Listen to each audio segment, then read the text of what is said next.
Dr. Hovind taught science for 15 years. Then he got his PhD in education. He's always had a love for teaching.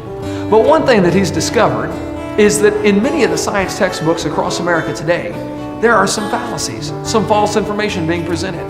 Why is this information in the science textbooks? What are they trying to prove? Hi, my name is Eric, and in this seminar called Lies in the Textbooks, you're going to find out some of those lies that are being presented and what you can do about it.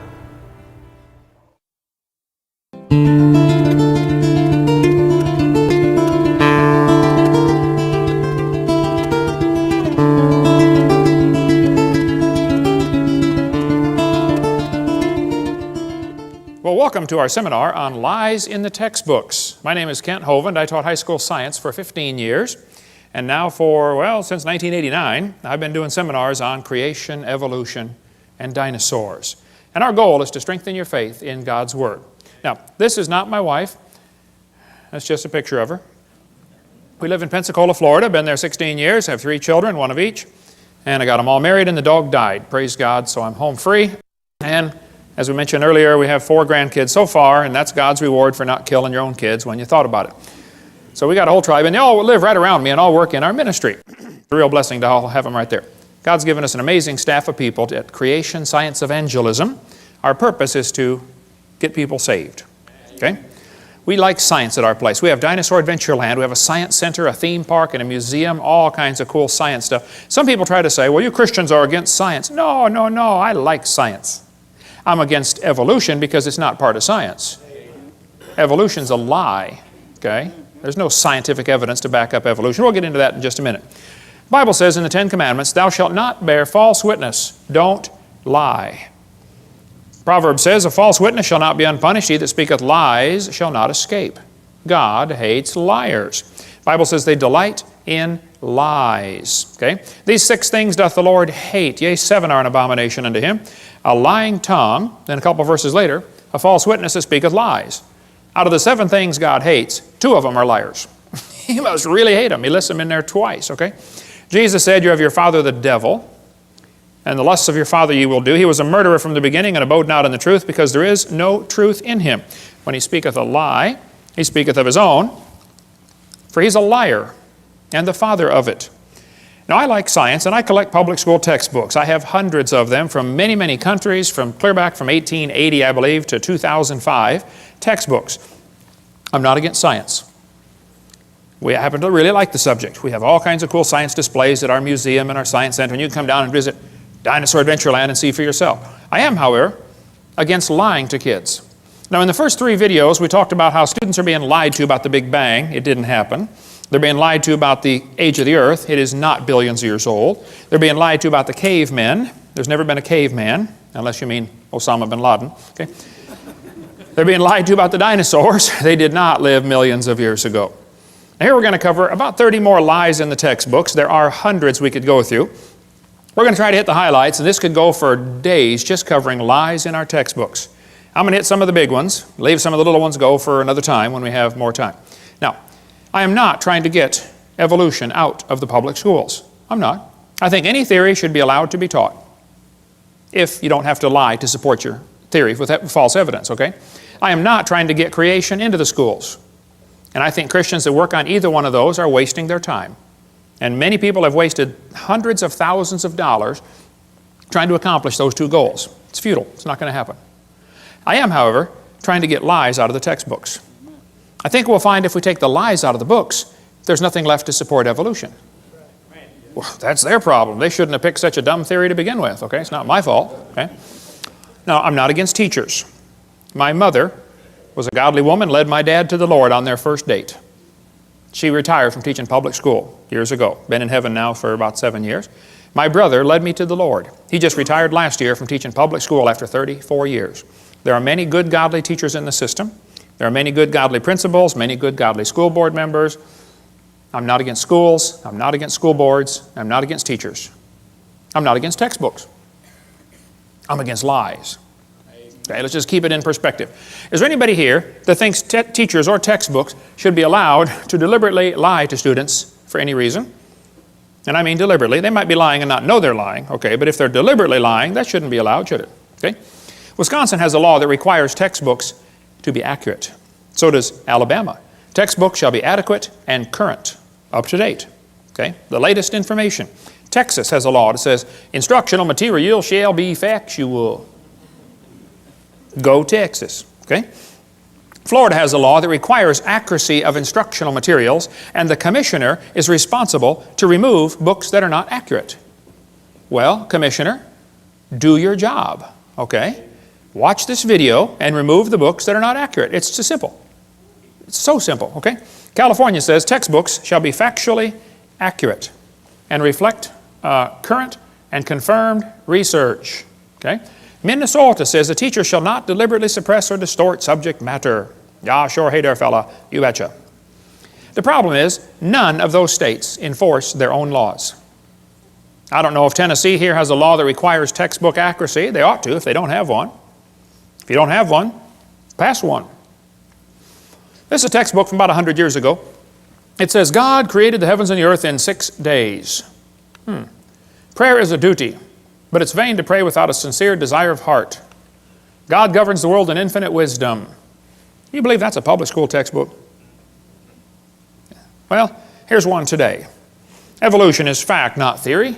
Birds arose from non-birds and humans from non-humans. No person who pretends to any understanding of the natural world can deny these facts. Wow, something's changed. Actually, I was at Chickasaw, Oklahoma a couple of weeks ago. It was supposed to be a debate, but none of the professors would debate me. So they scheduled an evolution seminar 2 days after I was gone. They let me come speak on creation. The student group got me in there. Here's a poster they put up right next to my poster. The poster was inviting people to come to the evolution seminar. Interested in evolution? Well, come on down. Evolution lecture with Dr. Mather and Dr. Ray. It says, hear both sides of the issue. Well, we invited them to debate. They could have heard both sides altogether. Here the kids get 9 months of evolution teaching. I come in for 2 hours and they panic. And then they got to say, here, both sides. Both sides. You're not going to present both sides. You're going to present one side, the evolution side, which is what they already got for 9 months. They don't want to hear it. I think they said 20 people turned up, 15 of them are from the Baptist Student Union, just to see what the teachers would say. Okay? They hear both sides. Their own textbook, there in Chickasaw, Oklahoma, has 1/4 of the book, one entire unit devoted only to evolution teaching. Nothing about creation. Evolution's a dying religion surviving only on tax dollars. It's dead. This textbook has over 100 pages where evolution is talked about. There's not one single mention of creation. So don't tell me they want to hear both sides. They don't, okay? They want to present one view only. It's called indoctrination, not education. Now this is a chart showing how the atheists feel that the different states are doing with the teaching of evolution. They think you folks in Tennessee are doing a lousy job of teaching evolution to your kids. Go Tennessee, all right. Okay. They think the folks right over here in North Carolina are doing a good job of teaching evolution. Well, North Carolina folks, get on the ball. Turn your state red by the next time they do this survey, okay? Now, is there anybody here that thinks teachers or textbooks should be allowed to use outdated or false information just to get students to believe a theory? Would that be a good idea? No, okay? Anybody here that thinks teachers that deliberately lie should be fired? Okay? Is there anybody here that thinks textbooks with lies should be banned or the lies torn out of the book? Think that'd be fair? All right. Well, buckle up, hang on, let's go.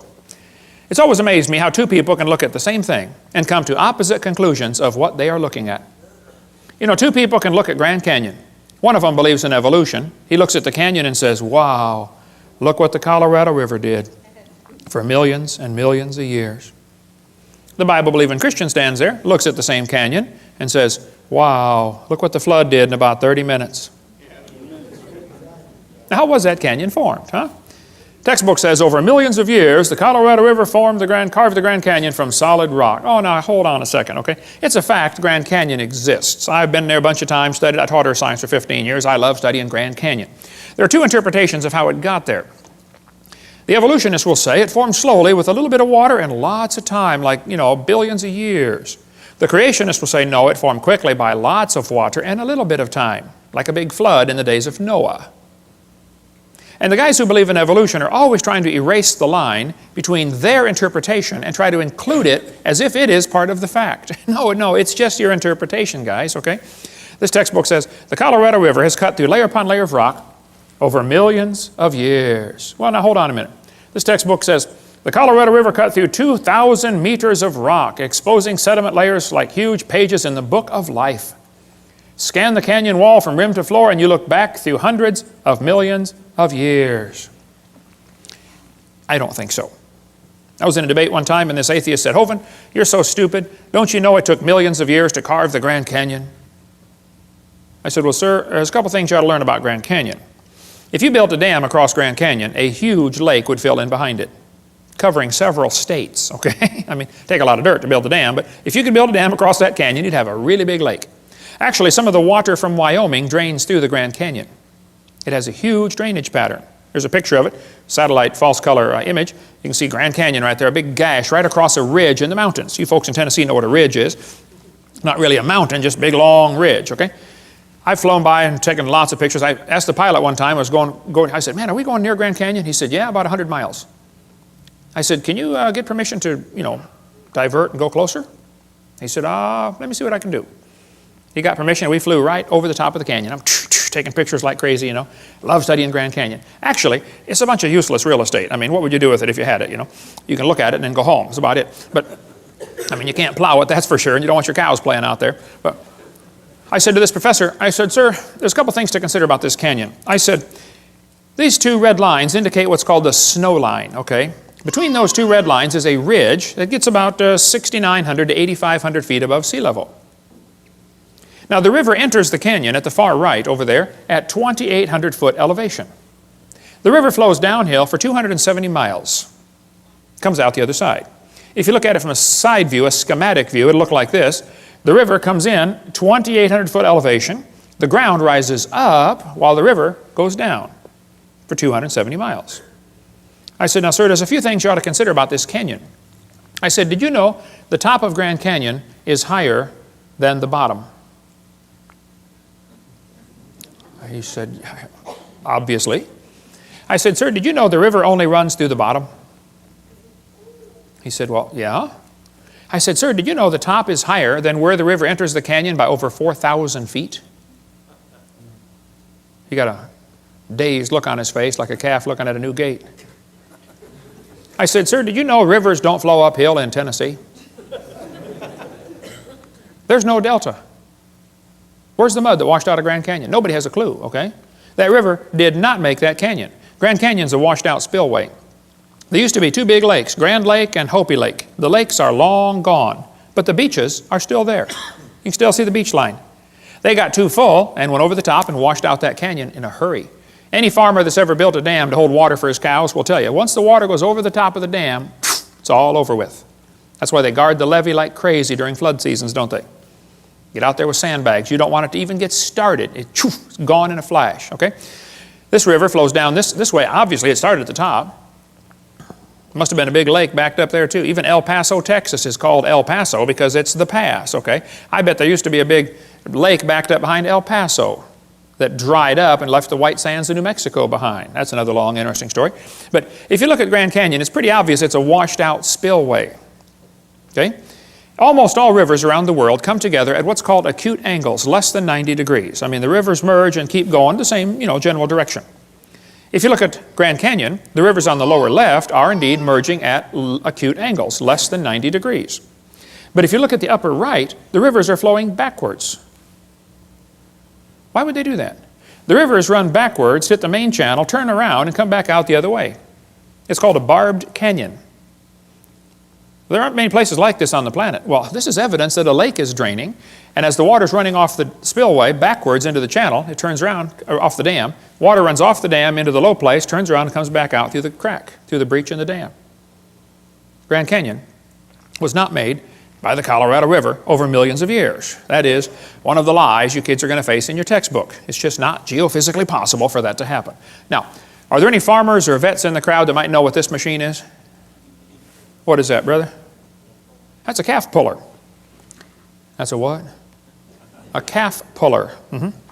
One Once in a while, a cow has a hard time having that baby calf, and so they get the calf puller out, tie the cable around the calf's legs, and jack the calf out of the cow. You get a few tons of pressure on there, calf comes right out, no problem. Well, one day, this farmer was out pulling a calf. It was a breech birth, the back feet are coming out first. That's not good, but it happens once in a while. So the farmer had the calf puller out there, and he's trying to pull the calf out of the cow.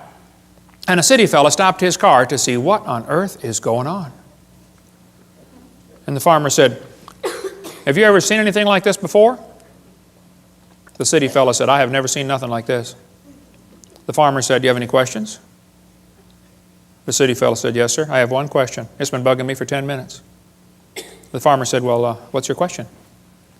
And the city fellow said, "How fast do you figure that calf was going when it ran into that cow?" No. We're not separating the wreck here, fellas. You know, it's possible for two people to be looking at the same thing, and one of them is getting the wrong idea of what he's looking at. The Bible warned us that was going to happen. Knowing this first, there shall come in the last days scoffers. Did you know there are people that scoff at the Bible?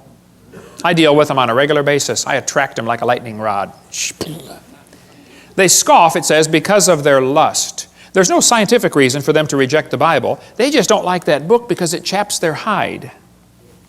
So they're scoffing because of their lust, not because of their science, okay? Even Huxley admitted, I suppose the reason we leapt at origin of species was that the idea of God interfered with our sexual mores. We don't want God telling us what to do. Okay? Arthur Keith said evolution is unproved and unprovable. We believe it because the only alternative is special creation, and that is unthinkable. The Bible says they did not like to retain God in their knowledge. For this cause, God shall send them strong delusion. Anybody that believes they evolved from a rock 4.6 billion years ago, I would say is strongly deluded. You would have to have help to be that dumb. You could not do it on your own. You'd have to have years of training and conditioning to believe such a silly idea. Hey, is it possible for a person to go insane? I mean, absolutely loony? Oh yeah, it happens, doesn't it? Okay. Is it possible for an entire group of people to go insane? Can you imagine over 900 people drinking poison Kool-Aid and killing themselves? A whole group went insane. Is it possible for an entire nation to go insane? You know, like millions and millions of people go just plain old nuts? Oh, it's happened, folks. Hey, is it possible for the entire world to go insane? Well, the Bible says the great dragon was cast out, that old serpent called the devil and Satan, which deceiveth the whole world. I think we're living in a time when just about the whole world has gone nuts. They believe they come from a rock 4.6 billion years ago. How dumb can you get? 2 Peter goes on to say, where is the promise of His coming? That's what the scoffers are going to say. For since the fathers fell asleep, all things continue as they were from the beginning of the creation. That's an important phrase. The scoffers are going to say, the way things are happening now is the way they've always been happening. Long, slow, gradual processes. The Bible says the scoffers are willingly ignorant. Willingly ignorant. In the Greek, that means dumb on purpose. They're willingly ignorant of how God made the heavens and the earth, and they're ignorant of the flood. The world was overflowed with water and perished. We cover more on that on videotape number 2 of our series. But one of the scoffers in the last days was a guy named James Hutton. Now, James Hutton lived in the late 1700s. James wrote a book and said the earth is millions of years old. You know, you need to understand, in the late 1700s, most people believed the Bible, or at least they were strongly influenced by Christianity, and everybody thought the earth was about 6,000 years old. That was the common teaching of the day. Okay? They taught the kids in the public school, you know, God created the world in 6 days, like we saw earlier. But this was also a time of many revolutions. We had the American Revolution, the French Revolution, the Polish, the Spanish, the German. Every country is just about revolting against the idea of a king and establishing a democracy. So they threw off monarchy, and this is known as the age of anti-monarchy. So the Bible says to honor the king, and some people thought the Bible was an obstacle to their political objectives, and they wanted to discredit the Bible. Keep in mind, this all happened in the early 1800s and late 1700s. So So back when everybody thought the earth was a few thousand years old, James Hutton came along and said, oh no, it's lots older than that. And it got here by uniformitarianism. Ooh, kids, big word, bold print. That'll be on the test. They always are, okay? Uniformitarianism means the present is the key to the past. No, James, I think the Bible's the only perfect key to the past. But during this time frame, the Christians, instead of fighting against this new teaching of millions of years, they swallowed it. The Christians accepted the idea of a gap theory or day-age theory or progressive creation. They just accepted millions of years right into the Bible when it's obvious to anybody with half a brain and one eye reading the Bible that it does not teach the earth is millions of years old. That's not what it says. So the Christians did not put up an effective defense, an effective resistance to this teaching, and they allowed the church to believe all this. And then when evolution came out, 1859 became popular with Darwin's book, well, the Christians just accepted that too. Boy, what a tragedy. That book covers the great turning point in history, if you like the history of stuff. Well, James Hutton's book that he wrote had a real strong influence on a young lawyer from Scotland named Charles Lyell. Charles Lyell, the lawyer, hated the Bible. Somebody calculated one time that if all the lawyers in the world were laid end to end around the equator, we would all be better off. Charles Lyell, in 1830, wrote this book right here, Principles of Geology. I've got it here on the table. You can come take a look at it. It's all marked up. In this book, you can see his hatred for the Bible kind of ooze off every page. He kept calling it ancient doctrines. He said, oh, you have a scriptural authority. He was mocking them, okay? He called it a religious prejudice. He said, men of superior talent, he's talking about himself, who thought for themselves and were not blinded by authority, he used every opportunity he could find to mock the Scriptures. And kids, you won't have to go to college very far before you're going to run into a professor that has this mocking attitude toward God's Word. How many of you had one when you went through school? Seems like their whole goal in life is to destroy your faith. I had a bunch of them when I went to school. They just wanted to destroy your confidence. Well, Charles said his goal was to free the science from Moses. What do you suppose he meant by that? Well, before Charles Lyell wrote his book, everybody looked at the geology, looked at Grand Canyon and said, wow, look what the flood did.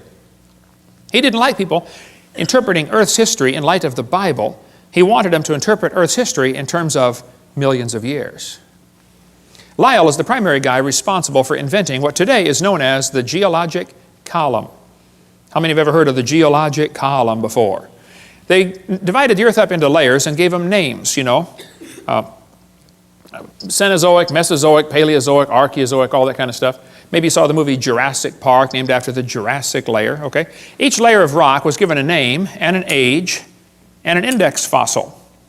Now keep in mind, all this was done in 1830 before there ever was a carbon dating, potassium-argon dating, rubidium-strontium dating, lead-208, lead-206, uranium-235, uranium-238. None of those had even been thought of. So they didn't determine these great ages by any radiometric decay method. They just picked the numbers out of the clear blue sky. It's a fact the earth has many layers of sedimentary rock. That is just a fact. You can see them all over Tennessee here. How'd they get there? Well, there are two interpretations. One group says the layers formed slowly over millions of years. The other group says, no, these layers are all from the flood in the days of Noah. And again, they're always trying to erase that line between the two and make their interpretation become part of the fact. And it's just not, okay? It's just their interpretation, that's all. The geologic column is actually the Bible for the evolutionist. The only place you'll ever find it is in the textbooks. It doesn't exist. This guy admits it. He said, if there were a column of sediments, unfortunately no such column exists.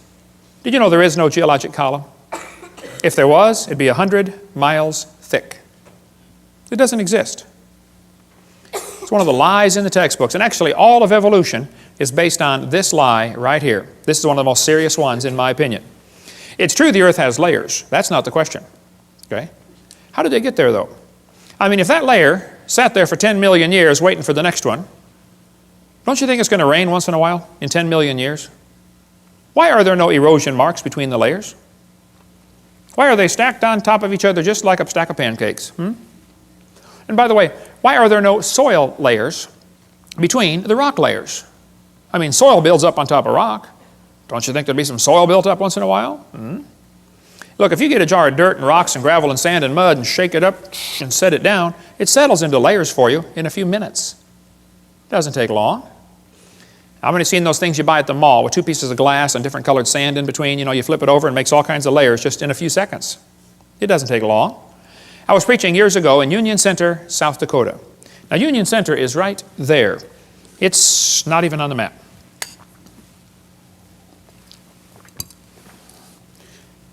And South Dakota puts everything they can find on the map just to kind of fill in the white places, you know. Well, there were 40 people in the whole town. 38 of them came to church. Other two must have been pulling a calf, I reckon. I don't know. But boy, we had a great meeting, and the preacher said, "Hey, Hovind, let's go down to Rapid City. They've got a bunch of dinosaurs in the museum there." I said, "Oh, all right, I like dinosaurs. Let's go." So we all drove down to Rapid City. We came to this museum, and a guide met us at the door. He said, "Hey, folks, would you like me to give you a tour?" We said, "That would be great, sir." Well, the first place we stopped on the tour was the geologic time chart. They have it lit up, and it's behind glass, and it's holy and sacred. Don't dare touch that thing, you know. So we're standing over there, and the guide said, "Now, folks, this layer of rock right here is about 70 million years old." And it's so cool because they always get that sanctimonious tone in their voice, you know. 70 million years old. Oh. Well, my daughter was 12 years old at the time. She raised her hand. She said, "Mister, how do you know that layer is 70 million years old?"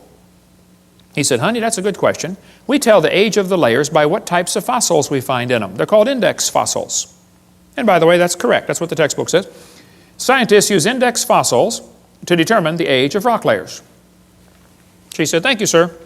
We walked around the other side. We're standing over here, and the guide said, "Now, folks, these bones are about 100 million years old." My daughter raised her hand again. She said, "Sir, how do you know those bones are 100 million years old?" He said, "Well, honey, we tell the age of the bones by which layer they came from." She said, "Sir, when we were standing over there, you told me you knew the age of the layers by the bones, and now you're telling me you know the age of the bones by the layers." She said, "Isn't that circular reasoning?" I thought, wow, a chip off the old block. That guide had the strangest look on his face. It was almost as if he were thinking. He looked at my daughter. He looked at me. I wasn't about to help him. I thought, wow, this is going to be good. I have got to hear this. He looked back at my daughter. He said, "Wow, you're right. That is circular reasoning." He said, "I never thought of that before." That fellow drove 50 miles one way that night to come hear me speak in Union Center, South Dakota. The crowd swelled to 39.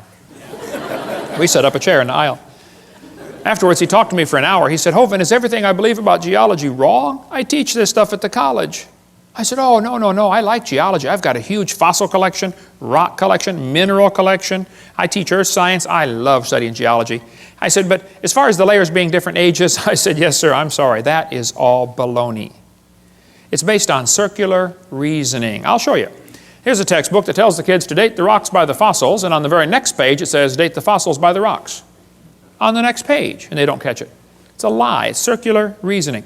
The intelligent layman has long suspected circular reasoning in the use of rocks to date fossils and fossils to date rocks. The geologist has never bothered to think of a good reply, feeling the explanations are not worth the trouble as long as the work brings results. It cannot be denied from a strictly philosophical standpoint, geologists are arguing in a circle. The relative ages of rocks are determined by the organisms they contain.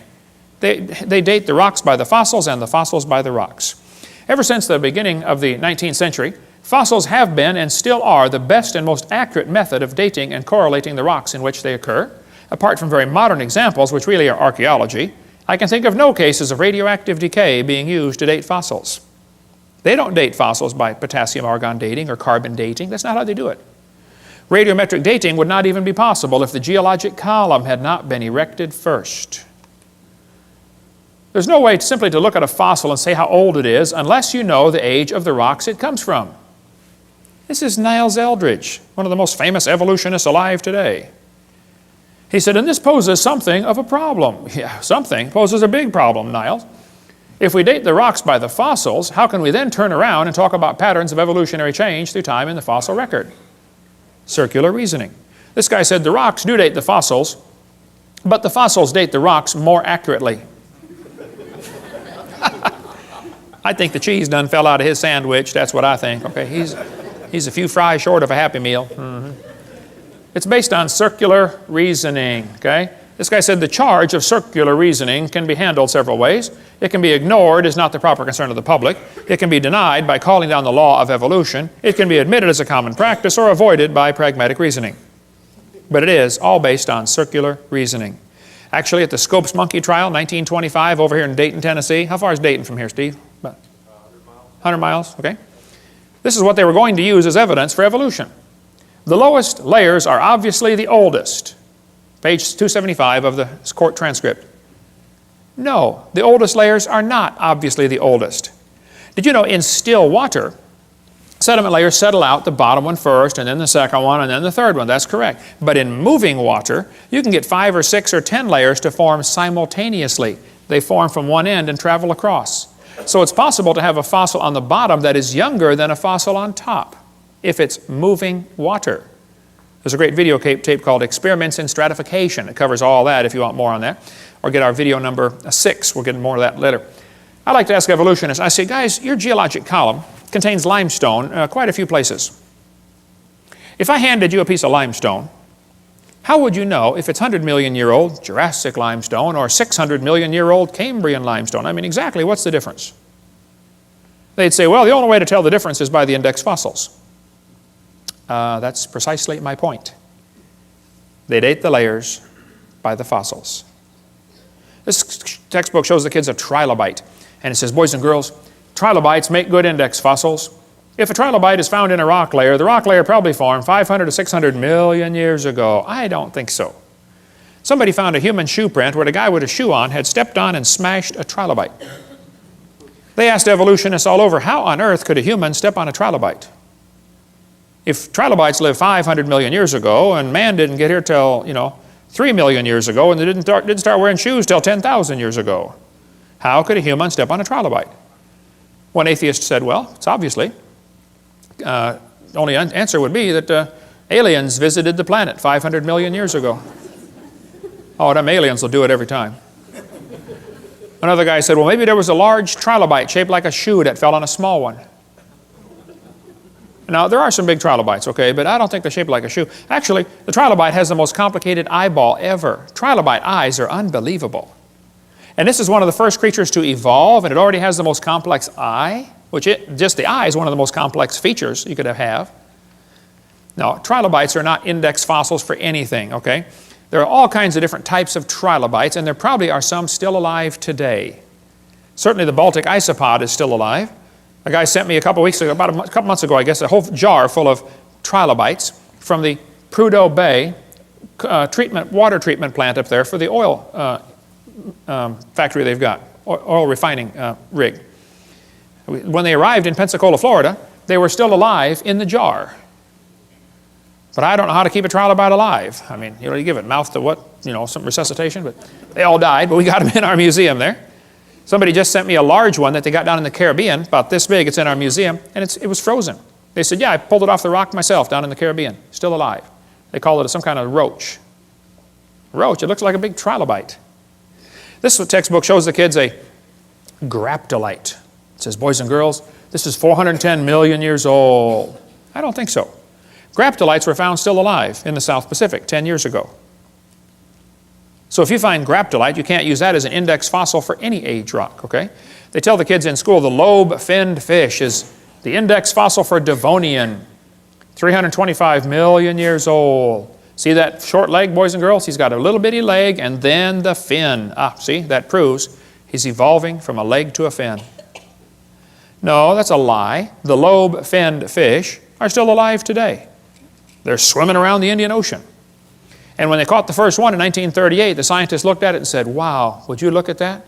They survived for 325 million years. It never dawned on them once to question the geologic column. That thought never crossed their brain. You don't question the geologic column. It is holy and sacred. You just have to say it survived for 325 million years. It's in the textbooks today. And they still say it's the index fossil for 325 million year old rock, even though they know they're swimming around the ocean. How can they be that dumb? This lady wrote a book about it, A Fish Caught in Time. She says, boys and girls, this is our own great uncle, 40 million times removed. She does look a little fishy, kind of around the gills there. Okay. You're going to be told that dinosaurs are index fossils for the Jurassic period, 70 million, or Cretaceous, 70 million years ago. That's baloney. Dinosaur bones were found here recently that had blood cells still in them. How long are the blood cells going to last? Here's soft tissue found with dinosaur bones, still flexible, soft tissue in March of 2005. Here's fossilized human hands found in the same rock strata as dinosaur bones. Now, they tell you the layers are different ages. That's simply baloney, okay? Now, Charlie Darwin didn't like round numbers, so he said the Wealden deposits are 306,662,400 years old. How could he possibly know such a thing, okay? All over the world, petrified trees are found standing up, connecting these different rock layers. Petrified trees standing up. Now, how long does a dead tree stand up around here before it falls down? 5 years, maybe 10 years? 5 million? Oh, no, not 5 million, that's for sure, right? But yet petrified trees in the vertical position are found all over the planet. I'll just flash through some pictures real quick here. There are all kinds of petrified trees found standing up. And they're running through multiple layers, and the kids are being taught the layers are different ages, and yet here's one tree connecting them all. I'm having a hard time believing these layers are different ages. That's what I'm having. Central Alabama's got a large coal mine with a whole bunch of petrified trees standing up running through 2 seams of coal, the Blue Creek and the Mary Lee. Now they're going to tell you in school, for coal to form, a forest has to grow, and then it all falls over and turns into a swamp, and then it gets buried, and then new mud washes in on top, and the coal slowly forms from the forest that was buried. And then thousands of years later, another forest grows on top, and a whole new layer of coal formed. So if you find 2 layers of coal, oh, that took thousands of years. That's what they'll tell you in school. That's simply baloney. We'll cover more on coal formation on video 6, but if you look at the samples of trees found in this coal mine, you look at sample A, B, C, D, E, F, G, I mean, any freshman law student could tell you, hey folks, I think I can prove these 2 coal formations formed at the same time, very quickly. Within a few weeks or months of each other, that's for sure. Probably during the flood in the days of Noah. We'll cover more on that on video 6. In Cookeville, Tennessee, how far is Cookeville from here? 100 miles? What's that? 150 miles.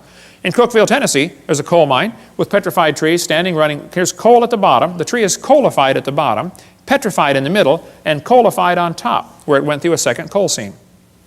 Same tree. By the way, why are coal seams generally found on top of layers of rock or clay? Wouldn't be a pretty poor place to grow a forest? Ought to be on top of soil, don't you think? Yeah. Polystrate fossils are found all over the world. In Joggins, Nova Scotia, there are dozens of petrified trees standing up, connecting different rock layers. Scientists go up there and look at them and just say, wow, that's curious. No, it's more than curious. It's devastating to your teaching that the layers are different ages. There's a brochure you can get from our bookstore. It's $2. It's got 30-some color pictures of petrified trees in the vertical position. Occasionally, the petrified trees are found upside down, running through many rock layers. Now we really got a problem. I've thought about this till my brain hurts. The evolutionists have 2 ways to solve this. They can say, well, Hovind, you know, the trees stood upright for millions of years while the layers formed around them. Or the trees grew through hundreds of feet of solid rock looking for sunlight. There's a third way to look at it. You know, maybe they were all buried in a big flood. How fast was that calf going? Keep that thought in mind, okay? Mount St. Helens blew thousands of trees into Spirit Lake. Lots of those trees are stuck in the mud at the bottom of Spirit Lake. They're going to petrify in the standing position. More on video 6 about that. It doesn't take long for things to petrify. Here's petrified firewood. The guy chopped on it before it turned to stone. Here's mummified dog stuck in a tree. Turned to stone. They chased a coon up the tree apparently and got stuck. They named it Stucky. What would you call it, okay? Here's petrified cowboy boot with the cowboy's legs still in it. The boot was made in 1950 and the leg is turned to stone. Here's petrified fish giving birth. It does not take millions of years to give birth. Praise God, okay? Here's a petrified hat. Petrified pickle found in a jar. The guy sent me the jar and pickle. He said, Brother Hovind, I found this in Montana in an old home. The house was junk. The roof was gone. The house was falling apart. But he said, you want a petrified pickle for your museum? I said, of course. Who in their right mind would not want a petrified pickle, you know? Come on down to Pensacola, Dinosaur Adventureland, and see the petrified pickle. Here's petrified sacks of flour found in a flour mill that flooded in 1910 in Eureka Springs, Arkansas. Here's petrified toadstool. There's an amazing gem and mineral museum just south of Bloomington, Illinois, in a little bitty tiny town called Shirley, Illinois. You got to be trying to find it to get there, but it's worth going to see the Funk Gem and Mineral Museum. Okay? Here's petrified acorns. This kid sent them to me. He said, Brother Hovind, I was 7 years old at the time. He said, I stuck these acorns in a bucket of water, and I thought they might, sprout and make some trees, and I forgot about them. Next spring, my mama found the bucket on the back porch, and the acorns had turned to stone. He said, would you like them for your museum? I said, of course. Come on down and see the petrified acorns. More on petrification on video number 6. So kids, when they tell you the layers are different ages, you tell them Kent Hovind said they're confused or they're lying. It is not correct. Those layers all formed, nearly all of them, at the time of Noah's flood. 80 to 85% of Earth's surface does not even have 3 geologic periods appearing in correct consecutive order. Even though this geologic column does not exist, except in the textbooks, that teaching is what changed people in the 1830s away from believing the Bible to believing in uniformitarianism. This teaching especially affected a young preacher. He just got out of Bible college, studied to be a pastor of a church. His name was Charles Darwin. Anybody ever heard of Charles Darwin? Charles Darwin graduated from Bible college to be a preacher, and he's going to sail around the world for 5 years first and collect some bugs for some, bugologist back there in England. Charlie brought some books with him. He brought his Bible, of course. He just got out of Bible college. And he brought this brand new book, Principles of Geology. Charlie said that book changed his life forever. He later wrote to a friend and said, disbelief crept over me slowly. I felt no distress. He slowly lost his faith in the Bible. As Darwin sailed around the world, he stopped off at the Galapagos Islands. Here on those islands, he noticed there were 14 different varieties of finches. Little tiny bird with a little tiny beak. But the beak shapes were different. Now the Grants went there and studied them and said, wow, during dry years, the beak is 1/10 of a millimeter thicker, and during wet years, it's 1/10 of a millimeter thinner. But it always averages back out. 1/10 of a millimeter, do you know how much that is? Not much. Darwin looked at the birds and said, you know what? I think all these birds had a common ancestor. I bet you're right, Charlie. It was a bird. And then Charlie said, well, maybe this proves that birds and bananas are related. You say, oh, he never said that. He sure did. I knew you wouldn't believe me, so I brought his book. It's right here. The Origin of Species by Charles Darwin. On page 170, Darwin said, it's a truly wonderful fact that all animals and all plants throughout all time and space should be related to each other. Isn't he saying the birds and bananas are related? He sure is. This is a lie. What Charlie observed is what is sometimes called microevolution. Microevolution tells us dogs produce a variety of dogs. That's a fact. It happens, okay? And roses produce a variety of roses. Nobody argues about that. The question is, does it go any farther than that? You may get a big dog or a little dog, but you get a dog every time. And probably the dog, the wolf, and the coyote had a common ancestor. I wouldn't argue about that. We did the test this morning. Had a 5-year-old girl. Said, okay, here we have a dog, a wolf, a coyote, and a banana. Which one is not like the others? She got it. The banana. We got college professors can't figure that out.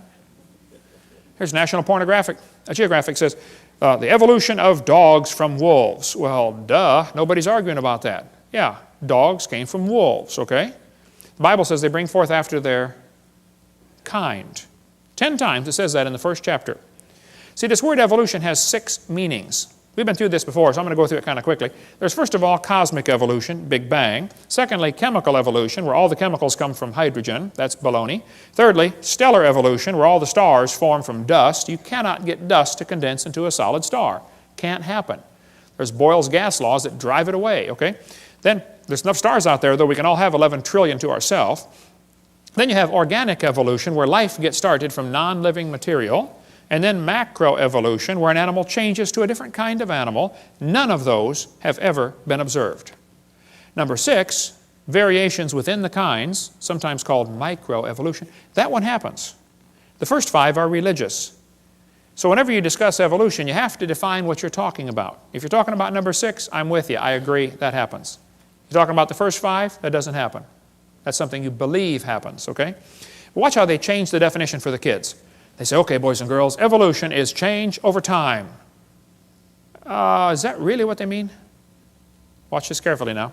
In other words, living things have changed over time. Wait. Are you going to skip over the first four? They just want to bypass the first four stages like it's not part of the theory? Well, then you don't have a coherent theory. Then they say, evolution is defined as a change in species over time. Now they're down to what I believe in. I think species can change. I think you can get some really weird varieties of animals, but they're still the same kind, okay? This is a lie, kids. That's not really what they mean by evolution. They want to give you examples of number 6 and make you believe that the whole theory has been proven. Don't get brainwashed. Most evolutionists will say, well, macroevolution is just micro with longer periods of time. No, it's not. They had a big conference on this very question in Chicago. They said the central question of the Chicago conference was whether the mechanisms underlying microevolution can be extrapolated to explain the phenomena of macroevolution. The answer can be given as a clear no. It doesn't work. Variations happen, sure, but they have limits. Did you know farmers have been trying to get bigger pigs for a long time? Do you think they'll ever get a pig as big as Texas? Nah, I bet there's a limit, isn't there? Okay? Roaches become resistant to pesticides. Do you think they'll ever become resistant to a sledgehammer? Probably not. See? There's a tiger had 3 kittens, all different colors, same litter.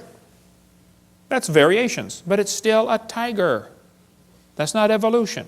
They always end up producing the same kind of offspring, just like the Bible says.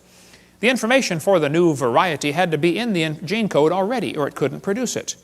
No new information is ever added. The gene pool of the new variety is always more limited. Somebody spent years crossbreeding dogs to develop the Chihuahua. All that money to make a dog that's 100% useless. I mean, think about it. How long would the Chihuahuas last in the real world? Turn them all loose into the woods. Watch what happens. They'd run up to the wolf. Yep, yep, yep, yep, yep, yep, yep, yep. Crunch. End of gene code, right? Genetic information is lost, not added when you get a strange variety. Real evolution would need an increase in genetic complexity. We don't ever observe that. Now, I grew up in Illinois, corn country. Did you know there are so many kinds of corn up there, they have to number them? You'll be driving down the highway and there's a sign that says BX65. Don't mix it with XL29. Something will explode. But folks, you can crossbreed corn from now to the cows come home and you are always going to get corn. You're never going to get a hamster or a tomato or a whale to grow on your corn stalk. It just ain't going to happen, okay? There's a whole variety of dogs in the world, and they might have had a common ancestor. A dog. There's BBC News. It looks like 95% of current dogs came from just 3 original founding females. Hey, they're getting closer. Right here it says, today's dogs come in all shapes and sizes, but scientists believe they evolved from just a handful of wolves tamed by humans living in or near China less than 15,000 years ago. They're getting closer. Man, if they keep studying their Bible, keep studying the science, they're going to be an independent Baptist when they're done. You get done climbing the mountain of truth, that's where you end up, you know. Okay? This Irish textbook calls them divergent evolution. Oh, come on. They show 5 dogs around a wolf, and that's not divergent evolution. Don't give it a fancy name. It's still a dog. It's just a variety of dog. This Mexican textbook says, the horse and the zebra had a common ancestor. I agree. It looked like a horse. You know, 4-wheel drive, genuine leather upholstery, all the standard horse equipment, okay? They got little tiny horses today. We had the world's smallest horse come visit our dinosaur adventure land. Talk about useless. I mean, you know, you can't ride it. Well, my granddaughter could, but it won't bark, you know. What do you do with a horse like that? You know, horses, zebras, and asses can all be crossbred. They have competition in California. Who can get the weirdest animal? They get zorses, zonkies, zeonies, zedonks, zebras, and shebras. Here's a zebra who forgot to put his PJs on. Here's a herd of zebroids running around. You know, in the last 100 years, the Kentucky Derby's gone from an average winning speed of 127 seconds down to 123 seconds. Now, even in the old days, they had some pretty low times turned in, okay? Question, how much money would you guess has been spent on selective breeding trying to get the fastest horse for the Kentucky Derby? Millions and millions of dollars. They do the same thing right around here, don't they? Spend lots of money for a Tennessee Walker. What's the most expensive Tennessee walking horse you've ever heard of? $1 million for one horse? $3 million for one horse. That's how much per pound? Man, I was in Italy, we ate horse over there. It's good too. Tastes like chicken, you know. Now, I don't know if they've got to the absolute limit of horse speed or not. I don't know. But I suspect they're getting kind of close, okay? If you really want to win the Kentucky Derby, why don't you breed wings on your horse and fly around the track in 12 seconds? The whole point is, sure, you get varieties, but they're limited. There's a bunch of different kinds of cows in the world, and they might have had a common ancestor. A cow.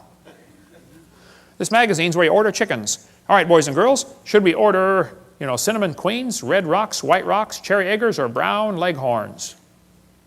But look what the magazine says.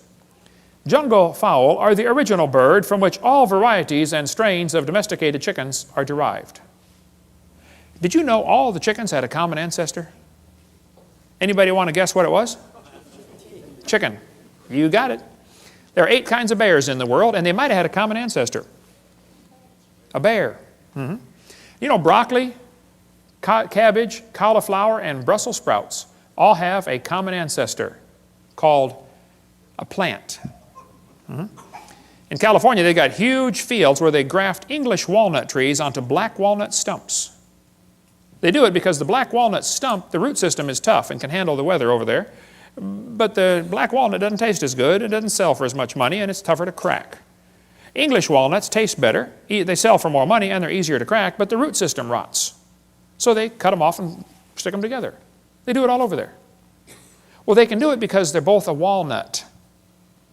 See, you could never graft an English walnut tree onto the back of a turtle. That won't work, see? The sugar beets were used for years. When sugar got expensive, they wanted to get sugar out of beets. So they tried to do selective breeding to increase the sugar content in sugar beets.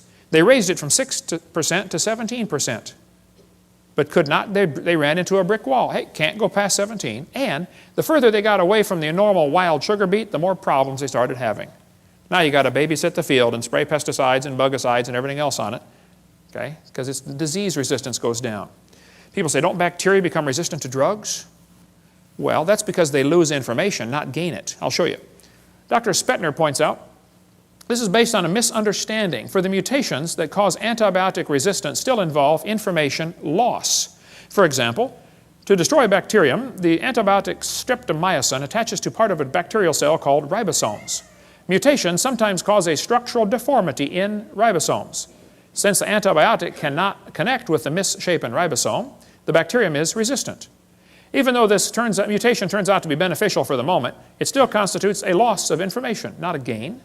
No evolution has taken place. The bacteria are not stronger. In fact, under normal conditions with no antibiotic present, they are weaker than their non-mutated cousins. I'll give you an example. Suppose somebody's coming through town and they're handcuffing everybody, taking them off to jail, and then they're going to kill them.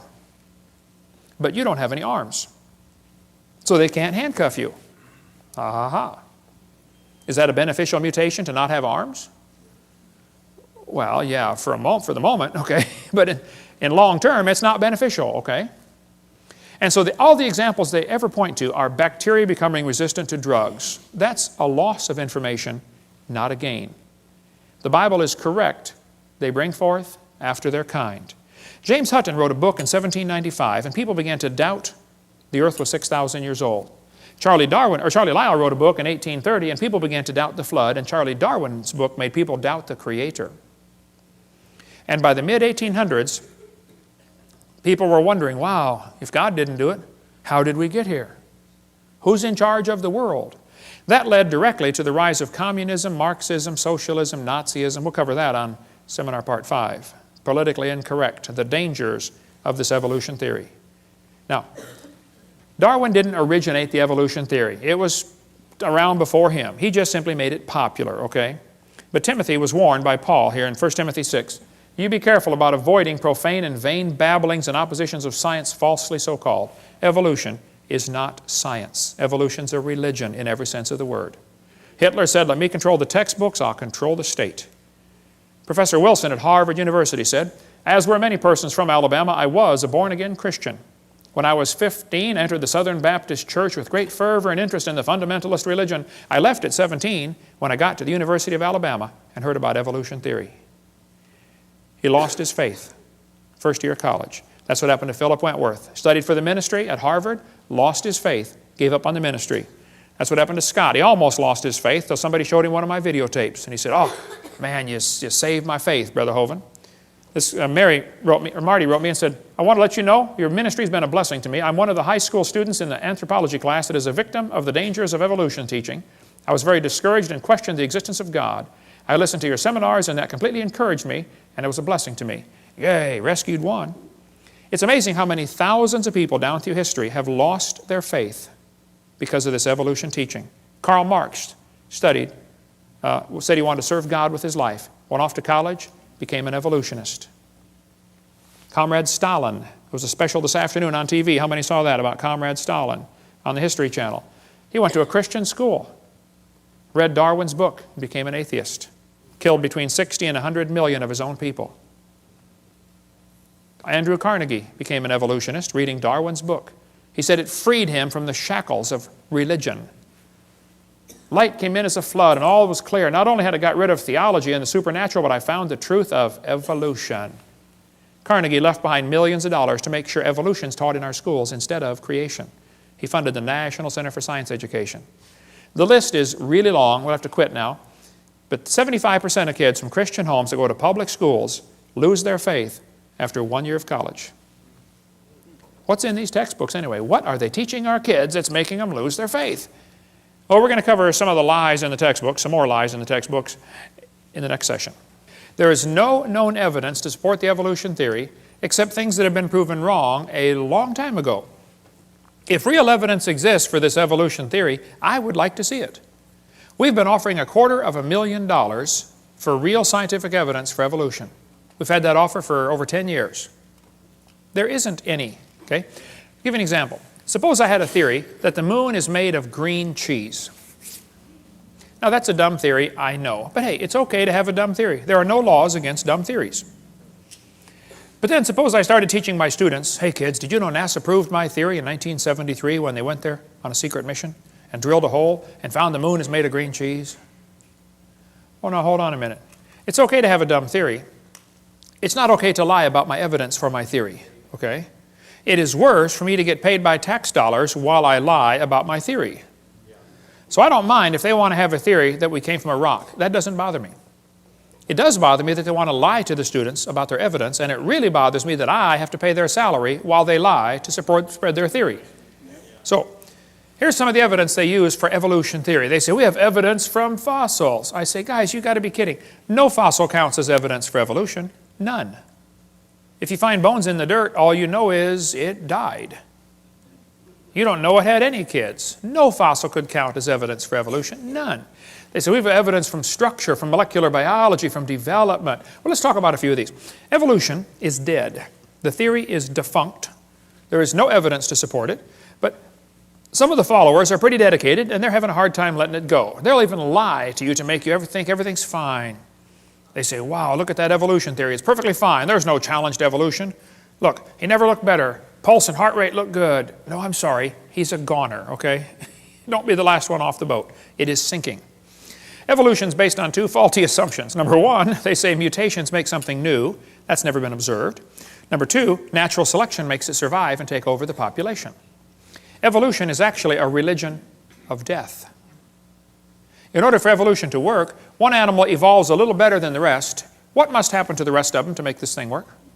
They got to die. Or else the new improved gene is swamped back into the gene code. The question is so simple and profound. Did man bring death into the world like the Bible says? Or did death bring man into the world like evolution says? Somebody is wrong. Textbook says there are mutations, and they are the original source of variation in populations. I agree, mutations happen, no question. But mutations do not produce any evolution. Mutations are scrambling up existing genetic code. They're not making anything new. Here's a 5-legged bull. That's a mutant. There's no new information added. He already had the information on how to make a leg. It just made one in the wrong place, that's all. It's not new information, it is scrambled information. Here's a short-legged sheep. Again, no new information. And by the way, that's not beneficial. He's the first one the wolf is going to catch. Right? Go, boys, go. Here comes the wolf. Brrr. Oh, Herman didn't make it. There's a two-headed lamb. That's a mutant. It's not beneficial. Two-headed turtle. That's a mutant. Not ninja, but it's mutant. Okay. Now, he's going to freeze first winter because nobody makes a double-neck turtleneck sweater. He's just not going to make it. Now, scrambling up the letters of the word Christmas will get you all sorts of different words. But it will never get you Xerox, zebra, or queen. The letters aren't available. This textbook shows the kids a four-wing fly, which, by the way, cannot fly. And it says, boys and girls, normal fruit flies have 2 wings. This mutant has 4. This rare mutation, like most mutations, is harmful. Then it says, beneficial mutations are the raw material for natural selection. Now, hold on a minute. Why don't they show us an example of a beneficial mutation? Why did they tell us about the good ones and not show us a picture of a good one? Do you know why they didn't show a picture of a good mutation? Because nobody's ever seen one. There's never been one beneficial mutation. I said that in a debate one time, and this atheist said, Hovind, you're lying. He said, I can name a beneficial mutation right now. He said, people in Africa that get sickle cell anemia are less likely to get malaria. I said, that's brilliant, sir. That's like saying if you cut off your legs, you can't get athlete's foot. They're both negative, okay? Then they say evolution and natural selection go together. This one says natural selection causes evolution. That's a lie. Natural selection selects. It doesn't create anything. Natural selection is not a creative force, okay? Natural selection may be a stabilizing force, but it is not a creative force. Anybody with half a brain can figure that out. Natural selection cannot create any properties. It can only select. This textbook says, evolution by natural selection had occurred in just 1 year. Oh, they're lying. It says natural selection can lead to evolution. That's a lie. Natural selection selects. It doesn't create a thing. If you worked in a factory that made cars, how far is the Saturn plant from here? Pretty close, isn't it? How many of you work? Anybody here work in the Saturn plant? Okay. Suppose you worked in quality control. Your job was to check the car when they got done building it, kick the tires, slam the doors, and drive it around, see if it runs. If you caught every single mistake, they don't, by the way, but if you did, okay, how long would it take that quality control process to change the car to an airplane? You say, Hovind, quality control can't change it to something else. Oh, I know. Only design engineers can change it. And God's natural selection is a quality control that will never change it to a different animal. It'll just make sure you get a good animal, that's all. They keep talking about survival of the fittest. Well, I agree, but that doesn't explain arrival of the fittest. And even survival of the fittest is pretty shaky. It's what's called a tautology, a sentence that means nothing. I'll show you. If you say, Professor, why did it survive? He'll say, oh, because it's the fittest, survival of the fittest. How do you know it's the fittest? Because it survived. How else can you tell? Oh, I see. Look, if a whale goes through a school of fish and eats 80% of them, it's not survival of the fittest. It's actually survival of the luckiest. That's what's really going on out there. But some of these scientists have the ability to make amazing observations and still come to the wrong conclusion. One day a bunch of scientists were going to see how far a frog could jump. They put their big old frog down there and said, jump, frog, jump. That frog jumped 80 inches. They brought the frog back, cut off one leg. Said, jump, frog, jump. He only jumped 70. They brought him back, cut off another leg. Said, jump, frog, jump. He went 60. They brought him back, cut off another leg. Said, jump, frog, jump. He jumped 50 inches. They brought the frog back, cut off his last leg, and said, jump, frog, jump. They expected he might go maybe, 40 based on the data. Actual jump was 0. The frog didn't move. They yelled louder, jump, frog. The frog never moved. The scientists were baffled. They tried the experiment again. New frog. Got the same results every time. So the brilliant scientists put their data together and said, you know what, folks, the frog jumped less as the legs were removed. Hey, that's a good observation. They got it right on the head. And they said, so we must conclude that a frog with no legs goes deaf. Bad conclusion. It's possible to have a good observation and still come to the wrong conclusion, you know. That's what they did with the fruit flies. They put them flies in the laboratory, they nuked them, microwaved them, x-rayed them. They did all kinds of mean things to those flies, and they got some weird looking baby flies. They got flies with curled wings. They fly around, buzz, zzz, zzz, zzz, couldn't go anywhere. They got flies with no wings at all. What do you call that? A crawl or a walk? Can't fly. They raised all these mutated flies in the laboratory and said, you know what, folks, fruit flies refuse to become anything but fruit flies. Well, duh. So they said all mutations produce flies that were inferior to the original fly. Good observation. They said, so we must conclude that flies have evolved as far as they can go. Oh, bad conclusion, you know. Maybe you could conclude that God made them right to begin with, and all you're doing is messing them up in your laboratory. They were doing fine till you guys got a hold of them. Yeah. And they say evolution's as fit as ever. Yep, fruit flies in the north have wings 4% larger than flies in the south. Well, that proves something to somebody somewhere, I'm sure, but it's still a fly, okay? Then they tell the kids, the peppered moth is proof for evolution.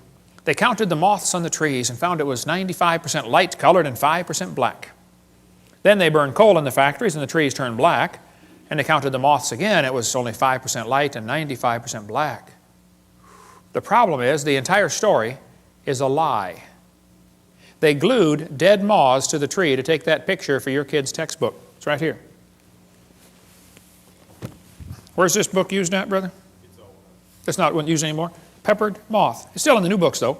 Evidence for evolution. Those are dead moths glued on a tree because after 40 years of watching, they found a grand total of 2 moths on the trees. 2 out of, let's see, what's 95% of 2? Wow.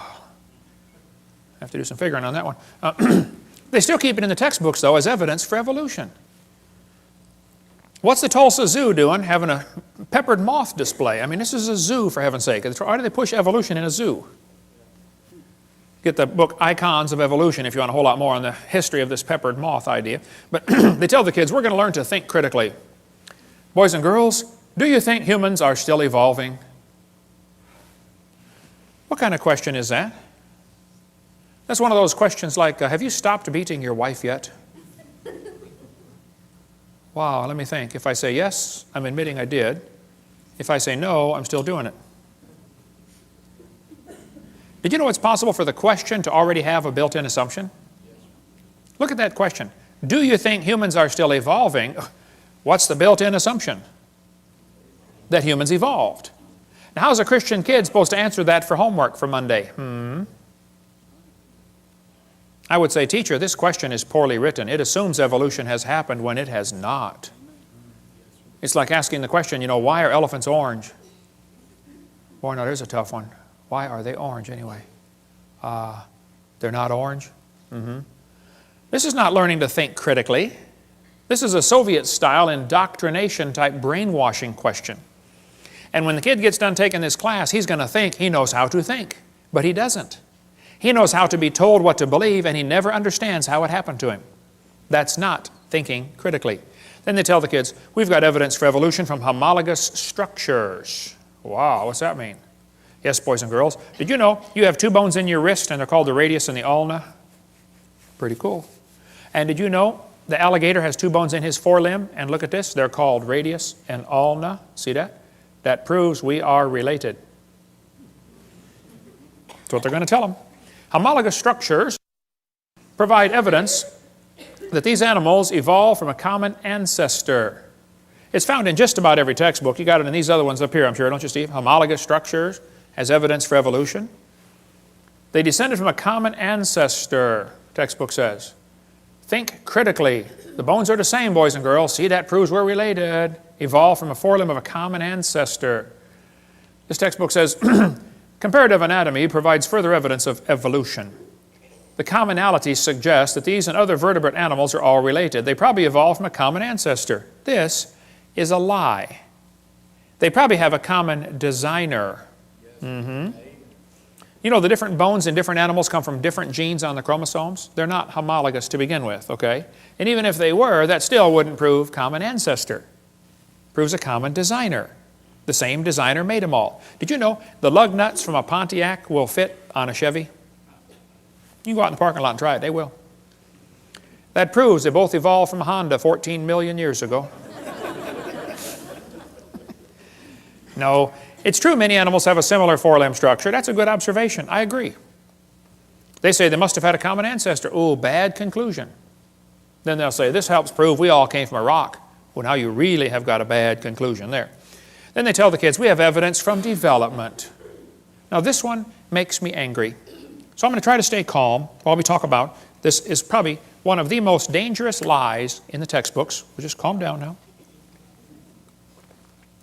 Okay, I'm ready. This textbook says the similarity between the early stages of development of many different animals helped convince Darwin that all forms of life shared common ancestors. Darwin considered this the strongest class of facts in favor of his theory. This was the best evidence Darwin knew of for his theory. The guy who made up this dumb idea is named Ernst Haeckel. Haeckel called this idea we're about to share with you the biogenetic law, which means as animals develop inside the mother, they go through the stages of evolution. All you got to do is memorize the word farm, F-A-R-M, fish, amphibian, reptile, mammal. That's the way they say it happened. The phrase they had for it back then was ontogeny recapitulates phylogeny. Wow, what's all that mean? Well, ontogeny is the growth of the baby. It goes through stages, okay? Recapitulates means it reenacts or does over again. Phylogeny is the evolutionary sequence. This Irish textbook says, the presence of fish-like structures in embryos of different species shows these animals have evolved from fish and share the basic pattern of fish development. It's as if the embryo retains a memory of its origins and starts to copy them during its development. That's the ontogeny recapitulates phylogeny. Now the idea that sick mind Freud relied on was the idea that ontogeny recapitulates phylogeny, that is, the development of the individual recapitulates the evolution of the entire species. This is stupid and dangerous. They tell the kids the embryo, the baby growing in the mother, has gills like a fish. Gills? That's a lie. Those are not gill slits. Those little folds of skin you see on the embryo grow into bones in the ear and glands in the throat. They never have anything to do with breathing. My uncle had 5 or 6 chins and he couldn't breathe through any of them but the top one. Okay? Those are not gill slits. Ernst Haeckel said the turning point in his thinking was when he read Darwin's book in 1860. See, Darwin's book was printed in English in 1859. The next year, it was printed in German, 1860. Haeckel was a German embryology professor. He read the book and said, wow, what a great theory. If only we had some evidence. Well, 9 years later, they still had no evidence. So Haeckel decided to help out. He was going to make some evidence. Haeckel took a drawing of a dog and a human embryo. He was an embryology professor, you know. And he lied. He faked the drawings. He changed them and made them look exactly alike to prove they're related. He just is a bald-faced lie, okay? Haeckel made giant posters of his fake drawings and traveled all over Germany and converted the people to believing in evolution, which led to the next obvious question. Hey, if evolution is true, I wonder which race of humans have evolved the farthest. And guess who the Germans thought it was? Yeah, we'll talk more about that later. Now, on top are Haeckel's fake drawings. Underneath are the actual photographs of these animals. He lied. His own university held a trial and convicted him of fraud. He said at the trial, I should feel utterly condemned were it not that hundreds of the best observers and biologists lie under the same charge. This biogenetic law is as dead as a doornail. It's not true. But it can't be taken out of the textbooks for some reason. It's been proven wrong since 1875, and they still keep it in the books. It's still used in this book, Evolutionary Analysis, college textbook, 1998 edition, used at University West Florida, the exact same chart of Ernst Haeckel. That's only been proven wrong since 1875, okay? I know it takes a while to get textbooks up to date, but that's long enough. I think 130 years, they ought to be able to get it out by now, don't you think? Okay. More about the gill slits in this book here, Icons of Evolution. Darwin's theory, his book came out in 1859. He predicted they would find evidence. 1869, Haeckel faked the drawings. 1875, it was proven wrong. But it's still in textbooks used all over the planet. 2004 textbook, still has it. 2005 textbook, and I pronounced it wrong, it's Chickasha, not Chickasha, Chickasha, Oklahoma. I got corrected during the break. Still teaching the baby has gill pouches. Notice, for example, gill pouches, okay? Gill slits on the embryo. They're teaching this in textbooks all over the world. It's only been proven wrong since 1875. Get it out of the book. Tear the page out. I mean, it's a no-brainer. Tear out the page. It's not true.